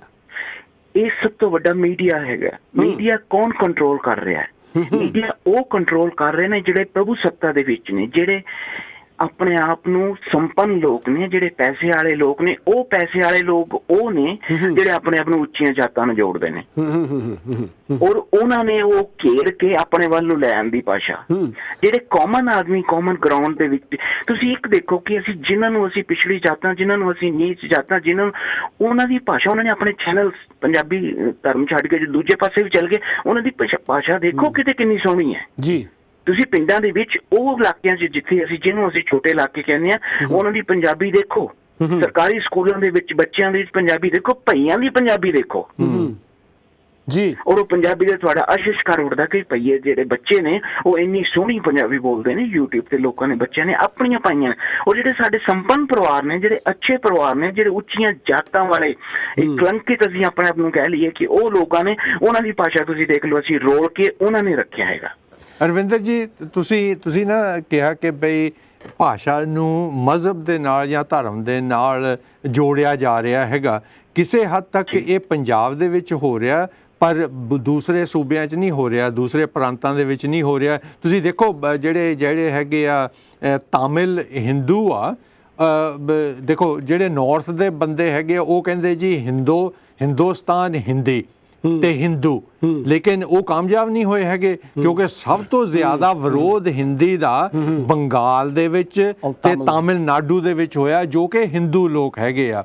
ਪੰਜਾਬ ਦੇ ਵਿੱਚ ਜਿਹੜੀ ਫਿਰਕਾ ਪ੍ਰਸਤੀ ਨੂੰ ਹਵਾ ਦਿੱਤੀ ਜਾ ਰਹੀ ਆ, ਉਹ ਜ਼ਰੂਰ ਉਹਦੇ ਵਿੱਚ ਕਾਮਯਾਬ ਹੋਏ ਹੈਗੇ ਆ ਕਿ ਹਿੰਦੂਆਂ ਤੇ ਸਿੱਖਾਂ ਦਾ ਪਾੜਾ ਜਿਹੜਾ ਉਹਨੂੰ ਵਧਾਇਆ ਗਿਆ। ਪੁਰਾਣੇ ਜ਼ਮਾਨਿਆਂ ਦੇ ਵਿੱਚ ਮੁਸਲਮਾਨਾਂ ਨੂੰ ਕਿਹਾ ਜਾ ਰਿਹਾ ਸੀਗਾ ਕਿ ਤੁਹਾਡੀ ਭਾਸ਼ਾ ਤਾਂ ਉਰਦੂ ਭਾਸ਼ਾ ਹੈਗੀ ਆ, ਜੋ ਕਿ ਹੁਣ ਉਹ ਜਾਗ ਉੱਠੇ ਆ। ਪਾਕਿਸਤਾਨ ਦੇ ਪੰਜਾਬ ਦੇ ਵਿੱਚ ਵੀ ਉਹਨਾਂ ਨੂੰ ਜਿੱਦਾਂ ਸੁਪਨੇ ਤੋਂ ਬਾਹਰ ਆ ਰਹੇ ਆ ਕਿ ਜੀ ਇਹ ਹੋਇਆ ਕੀ ਸਾਡੇ ਨਾਲ। ਹੈ ਨਾ। ਸੋ ਕਿਸੇ ਹੱਦ ਤੱਕ ਤੁਸੀਂ ਠੀਕ ਹੈਗੇ ਆ, ਪਰ ਜ਼ਿਆਦਾ ਕਰਕੇ ਇਹ ਜਿਹੜੀ ਹੈ ਨਾ ਫਿਰਕਾ ਪ੍ਰਸਤੀ ਆ, ਇਹ ਬਹੁਤੀ ਕਾਮਯਾਬ ਨਹੀਂ ਹੈ, ਰੋਲ ਅਦਾ ਕਰ ਰਹੀ ਹੈ। ਅਖੀਰ ਦੇ ਵਿੱਚ ਅਰਵਿੰਦ ਜੀ ਤੁਸੀਂ ਕੀ ਕਹਿਣਾ ਚਾਹੁੰਦੇ ਆ? ਮੈਂ ਇੱਕ ਛੋਟੀ ਜਿਹੀ ਗੱਲ ਕਹਿਣਾ ਚਾਹੁੰਦਾ ਹੈ ਕਿ ਇਸ ਨੂੰ ਜਿੱਦਾਂ ਇੱਕ ਘੋੜੇ ਦੀ ਰੇਸ, ਯੰਗ ਰਿਲੇ ਰੇਸ ਦੇ ਵਿੱਚ ਅਸੀਂ ਯੰਗ ਬੱਚੇ ਇਸਤੇਮਾਲ ਕਰੀਦੇ, ਪੁਰਾਣੇ ਤੁਰੰਤ ਕਿੰਨੇ ਵੀ ਸਿਆਣੇ ਕਿਉਂ ਨਾ ਹੋ ਜਾਣ, ਉਹ ਸਿਰਫ ਉਹਨਾਂ ਨੂੰ ਆਪਣੀ ਸੀਟ ਛੱਡ ਕੇ ਇਹ ਬਾਗਡੋਰ ਅਸੀਂ ਨਵਿਆਂ ਨੂੰ ਦੇਣੀ ਚਾਹੀਦੀ ਹੈ, ਨਵੀਂ ਸਾਇੰਟੀਫਿਕ ਬੇਸ ਨੂੰ ਦੇਣੀ ਚਾਹੀਦੀ ਹੈ। ਇਹ ਪੁਰਾਤਨ ਧਰਮਾਂ ਦੀਆਂ, ਗ੍ਰੰਥਾਂ ਦੀਆਂ, ਗਿਆਨ ਦੀਆਂ ਕਿਤਾਬਾਂ ਲਿਆ ਕੇ ਟਾਈਮ ਵੇਸਟ ਕਰਨਾ ਹੀ ਹੋਵੇਗਾ। ਅਸੀਂ ਯੰਗ ਬੱਚਿਆਂ ਨੂੰ ਦੇਖੀਏ, ਇਹ ਐਕਸਪੈਰੀਮੈਂਟ ਯੰਗ ਬੱਚਿਆਂ ਤੇ ਉਹਨਾਂ ਨੂੰ ਜਦੋਂ ਚੌਧਰਗਿਰੀਆਂ ਜ਼ਿੰਮੇਵਾਰੀਆਂ ਦਿੱਤੀਆਂ ਜਾਣਗੀਆਂ, ਚਾਹ ਦੇ ਨਾਲ ਉੱਠ ਕੇ ਆਉਣਗੇ ਭਾਸ਼ਾ ਦੇ ਪ੍ਰਸਾਰ ਲਈ। ਮੇਰਾ ਇਹੀ ਕਹਿਣਾ ਹੈ। ਠੀਕ ਹੈ ਅਰਵਿੰਦ ਜੀ, ਬਹੁਤ ਬਹੁਤ ਧੰਨਵਾਦ ਤੁਹਾਡਾ ਜੀ, ਬਹੁਤ ਪਿਆਰ ਭਰੀ ਸਤਿ ਸ੍ਰੀ ਅਕਾਲ ਜੀ। ਔਰ ਅਰਵਿੰਦ ਜੀ ਨੇ ਬਹੁਤ ਹੀ ਵਧੀਆ ਪੁਆਇੰਟ ਰੇਜ਼ ਕੀਤੇ ਆ। ਔਰ ਇਹਦੇ ਜਿਹਦੇ ਵੀ ਅਸੀਂ ਗੱਲ ਕਰਦੇ ਹਾਂ ਕਿ ਇਹ ਜਿਵੇਂ ਰੰਧਾਵਾ ਜੀ ਨੇ ਗੱਲ ਕੀਤੀ ਆ ਕਿ ਪਹਿਲਾਂ ਰੋਗ ਪਛਾਣੋ, ਦੀਰਘ ਰੋਗ ਤੁਹਾਡੀ ਕਿਤਾਬ ਦੇ ਵਿੱਚ ਵੀ ਹੈਗਾ, ਵੈਦ ਸਵੈਤੂ ਪਹਿਲਾ ਰੋਗ ਪਛਾਣ, ਇਸ ਤਰ੍ਹਾਂ ਗੁਰੂ ਜੀ ਦੀ ਕੋਈ ਕਥਾ ਗੁਰਬਾਣੀ ਤੁਕ ਹੈਗੀ ਆ। ਪਰ ਇਹ ਹੁਣ ਦੇਖਣਾ ਪੈਣਾ ਹੈਗਾ, ਅਸੀਂ ਪੰਜਾਬ ਦੀ ਗੱਲ ਕਰਦੇ ਹਾਂ, ਪੰਜਾਬ ਦੇ ਵਿੱਚ, ਪੰਜਾਬ ਤੋਂ ਬਾਹਰ ਵੀ ਹੁਣ ਕਈ ਪੰਜਾਬ ਵਸ ਗਏ ਹੈਗੇ ਆ ਜਿਹੜੇ ਕਿ ਪੰਜਾਬੀ ਭਾਸ਼ਾ ਵਾਸਤੇ ਜੋ ਪੰਜਾਬ ਵਿੱਚ ਹਾਲਤ ਹੈਗੀ ਆ ਉਹਦੇ ਵਾਸਤੇ ਚਿੰਤਾਤੁਰ ਨੇ। ਔਰ ਜਿਸ ਦਾ ਕਾਰਨ ਆਪਾਂ ਦੇਖ ਸਕਦੇ ਹਾਂ ਕਿ ਬਰਤਾਨੀਆ ਦੀ ਆਪਾਂ ਗੱਲ ਕਰ ਸਕਦੇ ਹਾਂ, ਜਿਹਦਾ ਸਾਨੂੰ ਤਜਰਬਾ ਹੈਗਾ ਕਿ ਬਹੁਤ ਸਾਰੇ ਸ਼ਹਿਰਾਂ ਦੇ ਵਿੱਚ ਬਹੁਤ ਵੱਡੇ ਵੱਡੇ ਗੁਰਦੁਆਰਾ ਸਾਹਿਬ ਨੇ, ਉਹਨਾਂ ਦੇ ਵਿੱਚ ਬਹੁਤ ਵੱਡੇ ਵੱਡੇ ਸਕੂਲ ਨੇ ਜਿਨ੍ਹਾਂ ਦੇ ਵਿੱਚ 500 ਤੋਂ ਲੈ ਕੇ 600-800 ਤੱਕ ਵੀ ਜਿਹੜੇ ਬੱਚੇ ਪੜ੍ਹਦੇ ਹੈਗੇ ਆ। ਉਹ ਜਿਹੜਾ ਯਤਨ ਹੈਗਾ ਉਹ ਇੱਕ ਵਧੀਆ ਮੇਰੇ ਖਿਆਲ ਇੱਕ ਕਦਮ ਹੈਗਾ। ਬਲਦੇਵ ਜੀ, ਤੁਸੀਂ ਜਿਹੜੇ ਪੰਜਾਬੀ ਪ੍ਰਦੇਸ਼ਾਂ 'ਚ ਵਸਦੇ ਆ, ਮਤਲਬ ਹੈ ਨਾ, ਉਹ ਆਪਣੀ ਭਾਸ਼ਾ ਤੇ ਕਿੰਨਾ ਕੁ ਮਾਣ ਕਰਦੇ ਆ ਜਾਂ ਕਿੰਨਾ ਕੁ ਸਤਿਕਾਰ ਦੇ ਰਹੇ ਹੈਗੇ ਆ? ਦੇਖੋ, ਜਦੋਂ ਪੰਜਾਬੀ ਜਾਂ ਹਿੰਦੁਸਤਾਨੀ ਹਿੰਦੁਸਤਾਨ ਤੋਂ ਪੰਜਾਬ ਤੋਂ ਬਾਹਰ ਆਉਂਦਾ ਤੇ ਉਹ ਜਿੱਦਾਂ ਨਾ ਇੱਕਦਮ ਨੀਂਦ 'ਚੋਂ ਉੱਠਿਆ ਹੁੰਦਾ, ਉਹ ਨੀਂਦ 'ਚੋਂ ਉੱਠਦੇ ਹੈਗੇ ਵੀ ਬਾਹਰਲੀ ਦੁਨੀਆ ਦੇ ਵਿੱਚ ਆਹ ਕੁਛ ਹੋ ਰਿਹਾ। ਹੁਣ ਤੁਸੀਂ ਦੇਖੋਗੇ ਕਿ ਜਿਹੜੀ ਮੁਹਿੰਮ ਚੱਲੀ ਹੈਗੀ ਆ ਪੰਜਾਬ ਦੇ ਵਿੱਚ ਭਾਸ਼ਾ ਪ੍ਰਸਾਰ ਭਾਈਚਾਰੇ ਦੀ, ਉਹਦੇ ਵਿੱਚ ਜਿਹੜੇ ਕੈਨੇਡੀਅਨ ਪੰਜਾਬੀ ਆ ਉਹਨਾਂ ਦਾ ਰੋਲ ਬਹੁਤ ਜ਼ਿਆਦਾ ਜੀ। ਬਿਲਕੁਲ। ਉਹ ਇਸ ਲਈ ਜਿਹੜੇ ਬੰਦੇ ਪੰਜਾਬ ਦੇ ਵਿੱਚ ਪੰਜਾਬੀ ਰਹਿੰਦੇ ਆ, ਉਹਨਾਂ ਨੂੰ ਉਹ ਮੁਸ਼ਕਲਾਂ ਜਾਂ ਉਹ ਸਮੱਸਿਆਵਾਂ ਜਾਂ ਉਹ ਰੋਗ ਨਹੀਂ ਦਿਸਦਾ ਹੈਗਾ ਜਿਹੜਾ ਕਿ ਤੁਹਾਨੂੰ 6 ਜਾਂ 10,000 ਮੀਲ ਬਾਹਰ ਜਾ ਕੇ ਦਿਸਦਾ ਹੈਗਾ। ਬਿਲਕੁਲ। ਸੋ ਇਸ ਲਈ ਜਿਹੜੇ ਬਾਹਰਲੇ ਪੰਜਾਬੀ ਹੈਗੇ ਆਪਣੇ ਇੱਥੇ UK ਦੇ ਵਿੱਚ ਹੈਗੇ ਆ ਔਰ ਕੈਨੇਡਾ ਦੇ ਵਿੱਚ ਹੈਗੇ ਆ, ਉਹ ਪੰਜਾਬੀ ਭਾਸ਼ਾ ਨੂੰ ਬਹੁਤ ਜ਼ਿਆਦਾ ਅਹਿਮੀਅਤ ਦਿੰਦੇ ਆ। ਜੀ। ਤੇ ਇਸ ਲਈ ਕਿਉਂਕਿ ਉਹਨਾਂ ਨੇ ਪਹਿਲੀ ਤਾਂ ਗੱਲ ਇਹ ਕਿ ਉਹਨਾਂ ਦਾ ਮੁਕਾਬਲਾ ਹੋਇਆ ਹੈਗਾ ਜਰਮਨਸ ਦੇ ਨਾਲ, ਹੋਇਆ ਉਹਨਾਂ ਦਾ ਮੁਕਾਬਲਾ ਫਰਾਂਸੀਸੀਆਂ ਦੇ ਨਾਲ, ਅੰਗਰੇਜ਼ਾਂ ਦੇ ਨਾਲ, ਕੈਨੇਡੀਅਨ ਦੇ ਨਾਲ, ਤੇ ਉਹ ਇੱਕਦਮ ਸੋਚਣ ਲੱਗ ਪਏ ਯਾਰ ਜੇਕਰ ਇਹ ਲੋਕ ਆਪਣੀ ਭਾਸ਼ਾ ਨੂੰ ਇੱਦਾਂ ਡਿਵੈਲਪ ਕਰਦੇ ਆ ਤੇ ਸਾਡੀ ਕਿੱਥੇ ਆ, ਹੈ ਨਾ। ਸੋ ਇਸ ਲਈ ਜਿਹੜੇ ਬਾਹਰਲੇ ਪੰਜਾਬੀ ਆ ਉਹ ਥੋੜ੍ਹੇ ਜਿਹੇ ਮੈਂ ਕਹੂੰਗਾ ਜਾਗਰਤ ਆ, ਥੋੜੇ ਸੁਹਿਰਦ ਹੈਗੇ ਆ, ਸੁਹਿਰਦ ਹੈਗੇ। ਮੈਂ ਇਹ ਨਹੀਂ ਕਹਿੰਦਾ ਕਿ ਬਈ ਬਾਹਰਲੇ ਪੰਜਾਬੀਆਂ ਦੀ ਅਕਲ ਪੰਜਾਬ ਦੇ ਪੰਜਾਬੀਆਂ ਨਾਲੋਂ ਜ਼ਿਆਦਾ ਆ, ਕਿ ਇਨ ਕੇਸ ਕਿ ਉਹ ਉੱਥੋਂ ਦੇ ਲੋਕ ਗੁੱਸਾ ਕਰ ਲੈਣ ਕਿ ਬਈ ਸਾਨੂੰ ਤੁਸੀਂ ਬੇਵਕੂਫ ਸਮਝਦੇ ਆ। ਨਹੀਂ, ਜੋ ਅਸੀਂ ਰੀਅਲਾਈਜ਼ ਕੀਤਾ ਜਾਂ ਅਸੀਂ ਜੋ ਬਾਹਰ ਆ ਕੇ ਦੇਖਿਆ ਹੈਗਾ ਉਹ ਪੰਜਾਬ ਦੇ ਪੰਜਾਬੀਆਂ ਨੂੰ ਨਹੀਂ ਦਿਸਦਾ। ਜਿੱਦਾਂ ਮੈਂ ਤੁਹਾਨੂੰ ਐਗਜ਼ਾਮਪਲ ਦਊਂ, ਉੱਥੇ ਹਰ ਕੋਨੇ ਤੇ ਅੰਗਰੇਜ਼ੀ ਮਾਧਿਅਮ ਦੇ ਸਕੂਲ ਹੈਗੇ ਆ ਔਰ ਕਿਸੇ ਨੇ ਵੀ ਅੱਜ ਤੱਕ ਇਹ ਨਹੀਂ ਕਿਹਾ ਕਿ ਅੰਗਰੇਜ਼ੀ ਮਾਧਿਅਮ ਦੀ ਬਜਾਏ ਪੰਜਾਬੀ ਭਾਸ਼ਾ ਨੂੰ ਪਹਿਲੀ ਜਮਾਤ ਤੋਂ ਲੈ ਕੇ ਯੂਨੀਵਰਸਿਟੀ ਤੱਕ ਦੀ ਜਿਹੜੀ ਪੜ੍ਹਾਈ ਆ ਉਹ ਪੰਜਾਬੀ 'ਚ ਕੀਤੀ ਜਾਵੇ।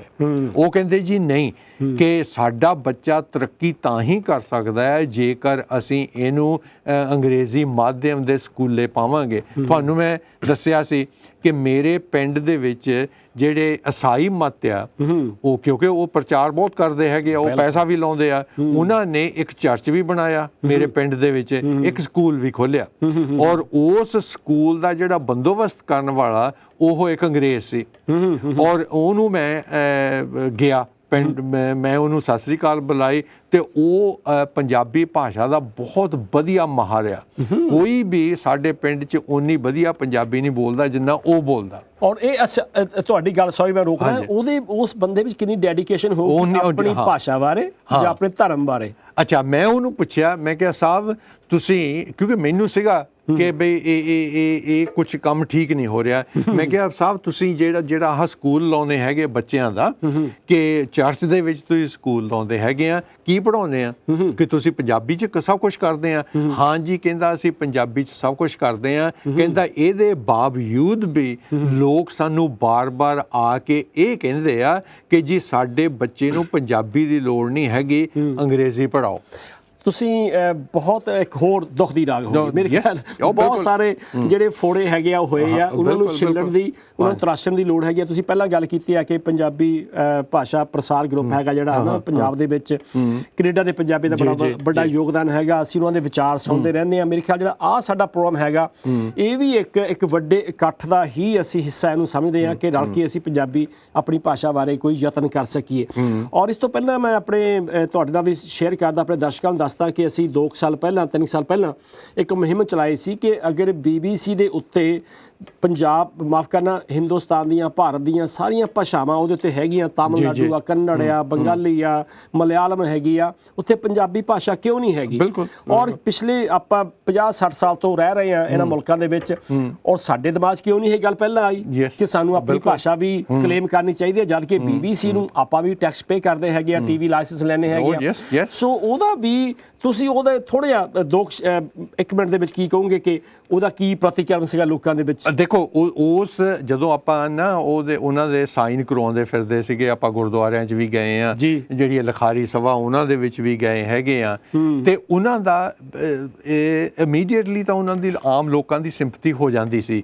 ਪਰ ਕਈਆਂ ਨੇ ਸਾਨੂੰ ਇਹ ਵੀ ਕਿਹਾ ਸੀ ਕਿ ਕਿਉਂ ਤੁਸੀਂ ਜਿਸ ਮੁਲਕ ਦੇ ਵਿੱਚ ਆ ਰਹੇ ਹੈਗੇ ਆ, ਜਿਸ ਮੁਲਕ ਦਾ ਖਾਣਾ ਖਾਂਦੇ ਆ, ਜਿੱਥੇ ਰਹਿੰਦੇ ਆ, ਉੱਥੇ ਤੁਸੀਂ ਇਸ ਤਰ੍ਹਾਂ ਦਾ ਸੰਘਰਸ਼ ਕਿਉਂ ਸ਼ੁਰੂ ਕੀਤਾ? ਇਹਨਾਂ ਦੀ ਭਾਸ਼ਾ ਅੰਗਰੇਜ਼ੀ ਆ, ਇਸ ਲਈ ਤੁਸੀਂ ਅੰਗਰੇਜ਼ੀ ਹੀ ਵਰਤੋ, ਇਹਨਾਂ ਨੂੰ ਮਜਬੂਰ ਕਿਉਂ ਕਰਦੇ ਆ ਕਿ ਪੰਜਾਬੀ ਵਰਤੋ? ਹਾਲਾਂਕਿ ਜਦ ਕਿ ਗੋਰੇ ਮੰਨਦੇ ਆ ਕਿ ਇਹਦਾ ਮਾਤ ਭਾਸ਼ਾ ਦਾ ਬਹੁਤ ਅਹਿਮ ਰੋਲ ਆ ਬਿਲਕੁਲ ਬੰਦੇ ਦੀ ਡਿਵੈਲਪਮੈਂਟ ਦੇ ਵਿੱਚ। ਔਰ ਮੈਂ ਆਪਣੇ ਦਰਸ਼ਕਾਂ ਨੂੰ ਜਿਹੜੇ ਕਿ ਦੇਸ਼ ਵਿਦੇਸ਼ ਵਿੱਚ ਸਾਡਾ ਇਹ ਪ੍ਰੋਗਰਾਮ ਦੇਖ ਰਹੇ ਹੈਗੇ ਆ, ਅਗਰ ਤੁਸੀਂ ਗੂਗਲ ਤੇ ਉੱਤੇ ਜਾ ਕੇ BBC ਔਨ ਪੰਜਾਬੀ, PAN ਵੀ ਲਿਖ ਸਕਦੇ ਆ, PU ਨਾਲ ਵੀ ਲਿਖ ਸਕਦੇ ਆ, BBC ਔਨ ਪੰਜਾਬੀ, ਤੇ ਤੁਹਾਨੂੰ ਉਹ ਜਿਹੜਾ BBC ਦਾ ਲਿੰਕ ਉੱਥੇ ਮਿਲ ਜਾਵੇਗਾ। ਉੱਥੇ ਲਿਖਿਆ ਹੋਵੇਗਾ BBC ਨਿਊਜ਼, ਤੇ ਪੰਜਾਬੀ 'ਚ ਹੋਵੇਗਾ ਨਿਊਜ਼ ਲਿਖਿਆ, ਨੰਨੇ ਨੂੰ ਸਿਆਰੀ, ਊੜੇ ਨੂੰ ਦਲੈਂਕੜ, ਜਿੱਜੇ ਪੈਰ ਬਿੰਦੀ ਨਿਊਜ਼। ਉਸ ਲਿੰਕ ਤੇ ਕਲਿੱਕ ਕਰੋਗੇ ਤਾਂ ਤੁਹਾਨੂੰ ਜਿਹੜਾ ਸਾਰਾ ਉਹ BBC ਦਾ ਪੰਜਾਬੀ ਭਾਗ ਤੁਹਾਡਾ ਖੁੱਲ੍ਹ ਸਕੇਗਾ, ਤਾਂ ਤੁਹਾਨੂੰ ਪੰਜਾਬ ਦੀ ਜਾਣਕਾਰੀ ਮਿਲ ਸਕੇਗੀ। ਔਰ ਇਹਦਾ ਸਾਨੂੰ ਇਹ ਫਾਇਦਾ ਹੋਇਆ ਦੁਨੀਆ ਭਰ ਦੇ ਜਿਹੜੇ ਪੰਜਾਬੀ ਹੈਗੇ ਆ ਕਿ ਅਸੀਂ ਪੰਜਾਬੀ ਦੀ ਇੱਕ ਮਾਣਯੋਗ, ਸਤਿਕਾਰਯੋਗ ਜਿਹੜੀ ਉਹਨਾਂ ਦਾ ਵੈਬਸਾਈਟ ਹੈਗਾ ਆ ਜਾਂ ਮਿਆਰੀ ਖਬਰਾਂ ਹੈਗੀਆਂ ਆ, ਉਹ ਅਸੀਂ BBC ਉੱਤੇ ਦੇਖ ਸਕਦੇ ਹਾਂ।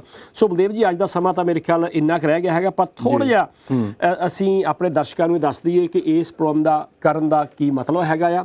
ਪਹਿਲੀ ਗੱਲ ਤਾਂ ਇਸ ਪ੍ਰੋਗਰਾਮ ਦੇ ਰਾਹੀਂ ਅਸੀਂ ਦੁਨੀਆ ਭਰ ਦੇ ਪੰਜਾਬੀਆਂ ਨੂੰ ਇੱਕ ਪਲੇਟਫਾਰਮ ਤੇ ਇਕੱਠਾ ਕਰਨਾ ਚਾਹੁੰਦੇ ਹਾਂ, ਬਿਨਾਂ ਕਿਸੇ ਪੋਲਿਟਿਕਸ ਤੋਂ, ਬਿਨਾਂ ਕਿਸੇ ਧਾਰਮਿਕ ਝਮੇਲੇ ਤੋਂ। ਸਿਰਫ ਤਾਂ ਸਿਰਫ ਪੰਜਾਬੀ ਭਾਸ਼ਾ, ਪੰਜਾਬੀ ਵਿੱਦਿਆ, ਵਿਗਿਆਨਕ ਕਦਰਾਂ ਕੀਮਤਾਂ ਦੀ ਜਿਹੜੀ ਗੱਲ ਕਰਨੀ ਹੈਗੀ ਆ, ਔਰ ਉਹਦੇ ਵਿੱਚ ਸਾਡੇ ਸਾਰੇ ਪੰਜਾਬੀਆਂ ਨੂੰ ਇਹਦੇ ਵਿੱਚ ਰਲਣ ਦੀ ਜ਼ਰੂਰਤ ਹੈਗੀ ਆ, ਤਾਂ ਕਿ ਅਸੀਂ ਪੰਜਾਬ ਦੇ ਪ੍ਰਸ਼ਾਸਨ, ਪੰਜਾਬ ਦੇ ਮੰਤਰੀਆਂ, ਪੰਜਾਬ ਦੀ ਸਰਕਾਰ, ਪੰਜਾਬ ਦੀਆਂ ਯੂਨੀਵਰਸਿਟੀਆਂ ਦੇ ਜਿਹੜੇ ਪ੍ਰਬੰਧਕ ਹੈਗੇ ਆ, ਪੰਜਾਬ ਦੇ ਲੋਕ ਜਿਹੜੇ ਹੈਗੇ ਆ, ਉਹਨਾਂ ਤੱਕ ਸਾਡਾ ਵਿਚਾਰ ਪਹੁੰਚ ਸਕੇ ਕਿ ਸਾਨੂੰ ਇਹਦੇ ਵੱਲ ਕਿੰਨੇ ਧਿਆਨ ਦੇਣ ਦੀ ਲੋੜ ਹੈਗੀ ਆ। ਸੋ ਇਹ ਬੜਾ ਸਾਡਾ ਸਾਰਿਆਂ ਦਾ ਇੱਕ ਜ਼ਰੂਰੀ ਫਰਜ਼ ਹੈਗਾ। ਬਹੁਤ ਸਾਰੇ ਸਵਾਲ ਅੱਜ ਰਹਿ ਵੀ ਗਏ ਆ ਜਿਹੜੇ ਕਿ ਅਸੀਂ ਪਹਿਲਾਂ ਸੋਚ ਕੇ ਆਏ ਸੀ, ਔਰ ਨਾਲ ਦੀ ਨਾਲ ਆਪਣੇ ਦਰਸ਼ਕਾਂ ਨੂੰ ਅਸੀਂ ਜ਼ਰੂਰ ਬੇਨਤੀ ਕਰਾਂਗੇ ਕਿ ਆਪਣੇ ਜਿਹੜੇ ਕੀਮਤੀ ਸੁਝਾਅ ਆ ਉਹ ਸਾਨੂੰ ਤੁਸੀਂ WhatsApp ਦੇ ਉੱਤੇ ਵੀ ਦੇ ਸਕਦੇ ਆ। ਤੁਹਾਨੂੰ ਅਸੀਂ WhatsApp ਦਾ ਟੈਲੀਫੋਨ ਨੰਬਰ ਤੁਹਾਡੀ ਸਕਰੀਨ ਦੇ ਉੱਤੇ ਵੀ ਆ ਜਾਵੇਗਾ, ਉਹਦੇ ਰਾਹੀਂ ਸਾਨੂੰ ਜ਼ਰੂਰ ਜਿਹੜੀ ਫੀਡਬੈਕ ਆਪਣੀ ਦਿਓ, ਤਾਂ ਕਿ ਆਉਣ ਵਾਲੇ ਪ੍ਰੋਗਰਾਮ ਜਿਹੜੇ ਹੈਗੇ ਆ, ਇਹ ਸਾਡਾ ਅੱਜ ਦਾ ਪਹਿਲਾ ਪ੍ਰੋਗਰਾਮ ਹੈਗਾ, ਆਉਣ ਵਾਲੇ ਪ੍ਰੋਗਰਾਮ ਜਿਹੜੇ ਹੈਗੇ ਆ ਉਹਦੇ ਵਿੱਚ ਅਸੀਂ ਆਪਣੇ ਚਾਹੇ ਤੁਸੀਂ ਦੁਨੀਆ ਦੇ ਕਿਸੇ ਮੁਲਕ ਵਿੱਚ ਵੀ ਰਹਿੰਦੇ ਹੈਗੇ ਆ, ਆਪਣੀ ਜਿਹੜੀ ਫੀਡਬੈਕ ਹੈਗੀ ਆ ਤੁਸੀਂ ਸਾਨੂੰ ਉਹ ਫੀਡਬੈਕ ਜ਼ਰੂਰ ਦਿਓ, ਆਪਣੇ ਸਲਾਹ ਮਸ਼ਵਰੇ ਬਹੁਤ ਦਿਓ, ਜ਼ਰੂਰ ਦਿਓ ਕਿ ਦੁਨੀਆ ਭਰ ਦੇ ਵਿੱਚ ਬਹੁਤ ਸਾਰੇ ਬਲਦੇਵ ਜੀ ਸਾਡੇ ਇਹੋ ਜਿਹੇ ਵਿਦਵਾਨ ਪੰਜਾਬੀ ਬੈਠੇ ਆ ਜਿਨ੍ਹਾਂ ਨੂੰ ਸ਼ਾਇਦ ਕਿਤੇ ਗੱਲ ਕਰਨ ਦਾ ਮੌਕਾ ਨਹੀਂ ਮਿਲਦਾ ਜਾਂ ਉਹਦੀ ਗੱਲ ਸੁਣਦੇ ਨਹੀਂ ਹੈਗੇ। ਅਸੀਂ ਕੋਸ਼ਿਸ਼ ਕਰਾਂਗੇ ਕਿ ਤੁਹਾਡੀ ਜਿਹੜੀ ਗੱਲਬਾਤ ਹੈਗੀ ਆ ਉਹ ਆਪਣੇ ਦਰਸ਼ਕਾਂ ਤੱਕ, ਦੁਨੀਆ ਦੇ ਪੰਜਾਬੀ ਤੱਕ ਪਹੁੰਚਾਈਏ, ਤੇ ਇਕੱਠੀ ਆਵਾਜ਼ ਕਰਕੇ ਅਸੀਂ ਪੰਜਾਬ ਦੇ ਲੋਕਾਂ ਤੱਕ ਇਹ ਗੱਲ ਪਹੁੰਚਾਈਏ ਕਿ ਇਹ ਭਾਸ਼ਾ ਹੈਗੀ ਆ, ਇਹ ਮਰ ਜਾਣੀ ਆ ਜੇ ਅਸੀਂ ਇਹਦੇ ਬਾਰੇ ਹੁਣ ਤੋਂ ਫਿਕਰਮੰਦ ਨਹੀਂ ਹੋਏ। ਬਲਦੇਵ ਜੀ, ਅਖੀਰ ਤੁਸੀਂ ਕੀ ਕਹਿਣਾ ਚਾਹੁੰਦੇ 1 ਮਿੰਟ ਦੇ ਵਿੱਚ? ਮੈਂ ਇਹੀ ਕਹਿਣਾ ਚਾਹੂੰਗਾ ਕਿ ਜਿੱਦਾਂ ਆਪਾਂ ਪਹਿਲਾਂ ਗੱਲ ਕੀਤੀ ਸੀ, ਜੇ ਲਤੀਨੀ ਤੋਂ ਅੰਗਰੇਜ਼ੀ 'ਚ ਸਭ ਕੁਝ ਹੋ ਸਕਦਾ ਤੇ ਉਹ ਅੰਗਰੇਜ਼ੀ ਤੋਂ ਪੰਜਾਬੀ ਦੇ ਵਿੱਚ ਵੀ ਸਭ ਕੁਝ ਕੀਤਾ ਜਾ ਸਕਦਾ ਪੰਜਾਬ ਦੇ ਅੰਦਰ। ਜਿਵੇਂ ਕਿ ਜਰਮਨ, ਰਸ਼ੀਅਨ, ਫਰਾਂਸੀਸੀ, ਫ੍ਰੈਂਚ, ਚੀਨੀ, ਸਪੇਨੀ, ਸਾਰੀਆਂ ਭਾਸ਼ਾਵਾਂ ਨੇ, ਜਾਪਾਨੀ ਭਾਸ਼ਾਵਾਂ ਨੇ, ਉਹ ਤਰੱਕੀ ਤਾਂ ਹੀ ਕਰ ਸਕੇ ਆ ਕਿਉਂਕਿ ਉਹ ਆਪਣੇ ਬੱਚਿਆਂ ਨੂੰ ਆਪਣੀ ਭਾਸ਼ਾ ਦੇ ਵਿੱਚ ਸਾਰਾ ਗਿਆਨ ਤੇ ਵਿਗਿਆਨ ਦਿੰਦੇ ਆ। ਜਿਹੜੀ ਚੀਜ਼ ਦੀ ਲੋੜ ਆ ਉਹਨਾਂ ਨੇ ਪ੍ਰੋਵਾਈਡ ਕੀਤੀ ਹੈਗੀ। ਬਿਲਕੁਲ ਕੀਤੀ ਹੈ। ਹੁਣ ਅਸੀਂ ਇਹ ਦੇਖਣਾ ਹੈਗਾ ਪੰਜਾਬ ਦੀਆਂ ਯੂਨੀਵਰਸਿਟੀਆਂ ਨੂੰ, ਵਾਈਸ ਚਾਂਸਲਰਾਂ ਨੂੰ, ਪ੍ਰੋਫੈਸਰਾਂ ਨੂੰ ਇਹ ਬੇਨਤੀ ਆ ਕਿ ਤੁਸੀਂ ਵੀ ਇਹ ਜਿਹੜੇ ਪੰਜਾਬੀ ਦੇ ਰੁਝਾਨ ਹਨ ਇਹਨਾਂ ਵੱਲ ਧਿਆਨ ਦੇਣ ਦੀ ਜ਼ਰੂਰਤ ਦਿਓ। ਇਹ ਨਹੀਂ ਕਿ ਅੰਗਰੇਜ਼ੀ ਹੀ ਦੁਨੀਆ ਦੀ ਪ੍ਰਧਾਨ ਭਾਸ਼ਾ ਹੈਗੀ ਆ। ਠੀਕ ਹੈ, ਅੰਗਰੇਜ਼ੀ ਦਾ ਆਪਣਾ ਸਥਾਨ ਹੈਗਾ, ਅਸੀਂ ਹਰ ਭਾਸ਼ਾ ਦਾ ਸਤਿਕਾਰ ਕਰਦੇ ਹਾਂ। ਮੈਨੂੰ ਚਾਹੇ ਫ੍ਰੈਂਚ ਦੇ ਨਾਲ ਮੇਰਾ ਸ਼ੌਕ ਹੋ ਸਕਦਾ, ਸਪੈਨਿਸ਼ ਮੈਂ ਸਿੱਖਣੀ ਚਾਹਾਂ, ਪਰ ਪੰਜਾਬੀ ਨੂੰ ਭੁੱਲਣਾ ਇਹ ਮੇਰੇ ਖਿਆਲ ਬਹੁਤ ਘਾਤਕ ਗੱਲ ਹੋਵੇਗੀ। ਪਰ ਇਹ ਜਿਹੜੀਆਂ ਬਿਮਾਰੀਆਂ ਦੇ ਨਾਲ ਜੁੜੀਆਂ ਉਹਦੇ ਬਾਰੇ ਆਪਾਂ ਗੱਲ ਕਰਾਂਗੇ। ਦੇਖੋ ਜੀ, ਇਹ ਸਿਰਫ ਤੇ ਸਿਰਫ ਹਿੰਦੁਸਤਾਨੀਆਂ ਨੂੰ ਬਿਮਾਰੀ ਆ ਕਿ ਇਹ ਬਾਰ-ਬਾਰ ਇਹੀ ਕਹਿੰਦੇ ਜੀ ਅੰਗਰੇਜ਼ੀ ਦੁਨੀਆ ਦੀ ਪ੍ਰਧਾਨ ਭਾਸ਼ਾ ਆ। ਜਿਹੜੇ ਹੈਗੇ ਫਰਾਂਸੀਸੀ ਉਹਨਾਂ ਦੇ ਮੂੰਹੋਂ ਨਹੀਂ ਸੁਣੋਗੇ, ਜਿਹੜੇ ਸਪੈਨਿਸ਼ ਆ ਉਹਨਾਂ ਦੇ ਮੂੰਹੋਂ ਨਹੀਂ ਸੁਣੋਗੇ। ਇਹ ਗੁਲਾਮੀ ਜਿਹੜੀ ਆ ਉਹ ਦੇਖ ਲਓ ਕਿੱਥੋਂ ਤੱਕ ਪਹੁੰਚ ਸਕਦੀ ਹੈ। ਮਾਨਸਿਕ ਗੁਲਾਮੀ ਤੋਂ ਛੁਟਕਾਰਾ ਪਾਉਣ ਦੀ ਬੜੀ ਲੋੜ ਹੈਗੀ ਆ ਔਰ ਸਾਡੇ ਕੋਲ ਬੜੇ ਸਾਧਨ ਹੈਗੇ ਆ ਜਿਹਨਾਂ ਦੇ ਨਾਲ ਹੀ ਅਸੀਂ ਆਪਣੀ ਜਿਹੜੀ ਤਰੱਕੀ ਆ, ਡਿਵੈਲਪਮੈਂਟ ਆ ਕਰ ਸਕਦੇ ਹਾਂ। ਇਹਨਾਂ ਹੀ ਸ਼ਬਦਾਂ ਦੇ ਨਾਲ ਡਾਕਟਰ ਬਲਦੇਵ ਜੀ, ਰੰਧਾਵਾ ਜੀ, ਸੇਖੋਂ ਜੀ, ਅਰਵਿੰਦਰ ਜੀ, ਤੁਹਾਡਾ ਬਹੁਤ-ਬਹੁਤ ਧੰਨਵਾਦ। ਜਿਹੜੇ ਸਾਨੂੰ ਫੋਨ ਨਹੀਂ ਕਰ ਸਕੇ ਉਹਨਾਂ ਨੂੰ ਅਸੀਂ ਅਗਲੇ ਹਫ਼ਤੇ ਜ਼ਰੂਰ ਉਡੀਕਾਂਗੇ। ਤਦ ਤੱਕ ਲਈ ਸਾਨੂੰ ਦਿਓ ਆਗਿਆ। ਬਹੁਤ ਹੀ ਪਿਆਰ ਤੇ ਸਤਿਕਾਰ ਭਰੀ ਸਤਿ ਸ੍ਰੀ ਅਕਾਲ। ਵਾਹਿਗੁਰੂ ਜੀ ਕਾ ਖਾਲਸਾ, ਵਾਹਿਗੁਰੂ ਜੀ ਕੀ ਫਤਿਹ।